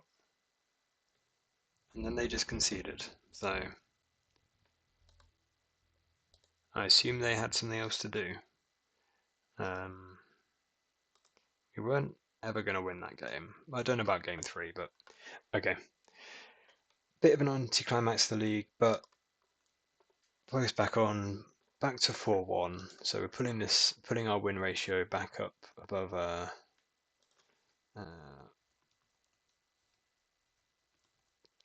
back to 4-1. So putting our win rate back on this deck back to 72% across 29 games.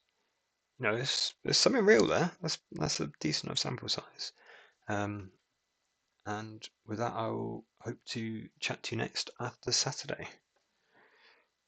Thanks for watching and goodbye.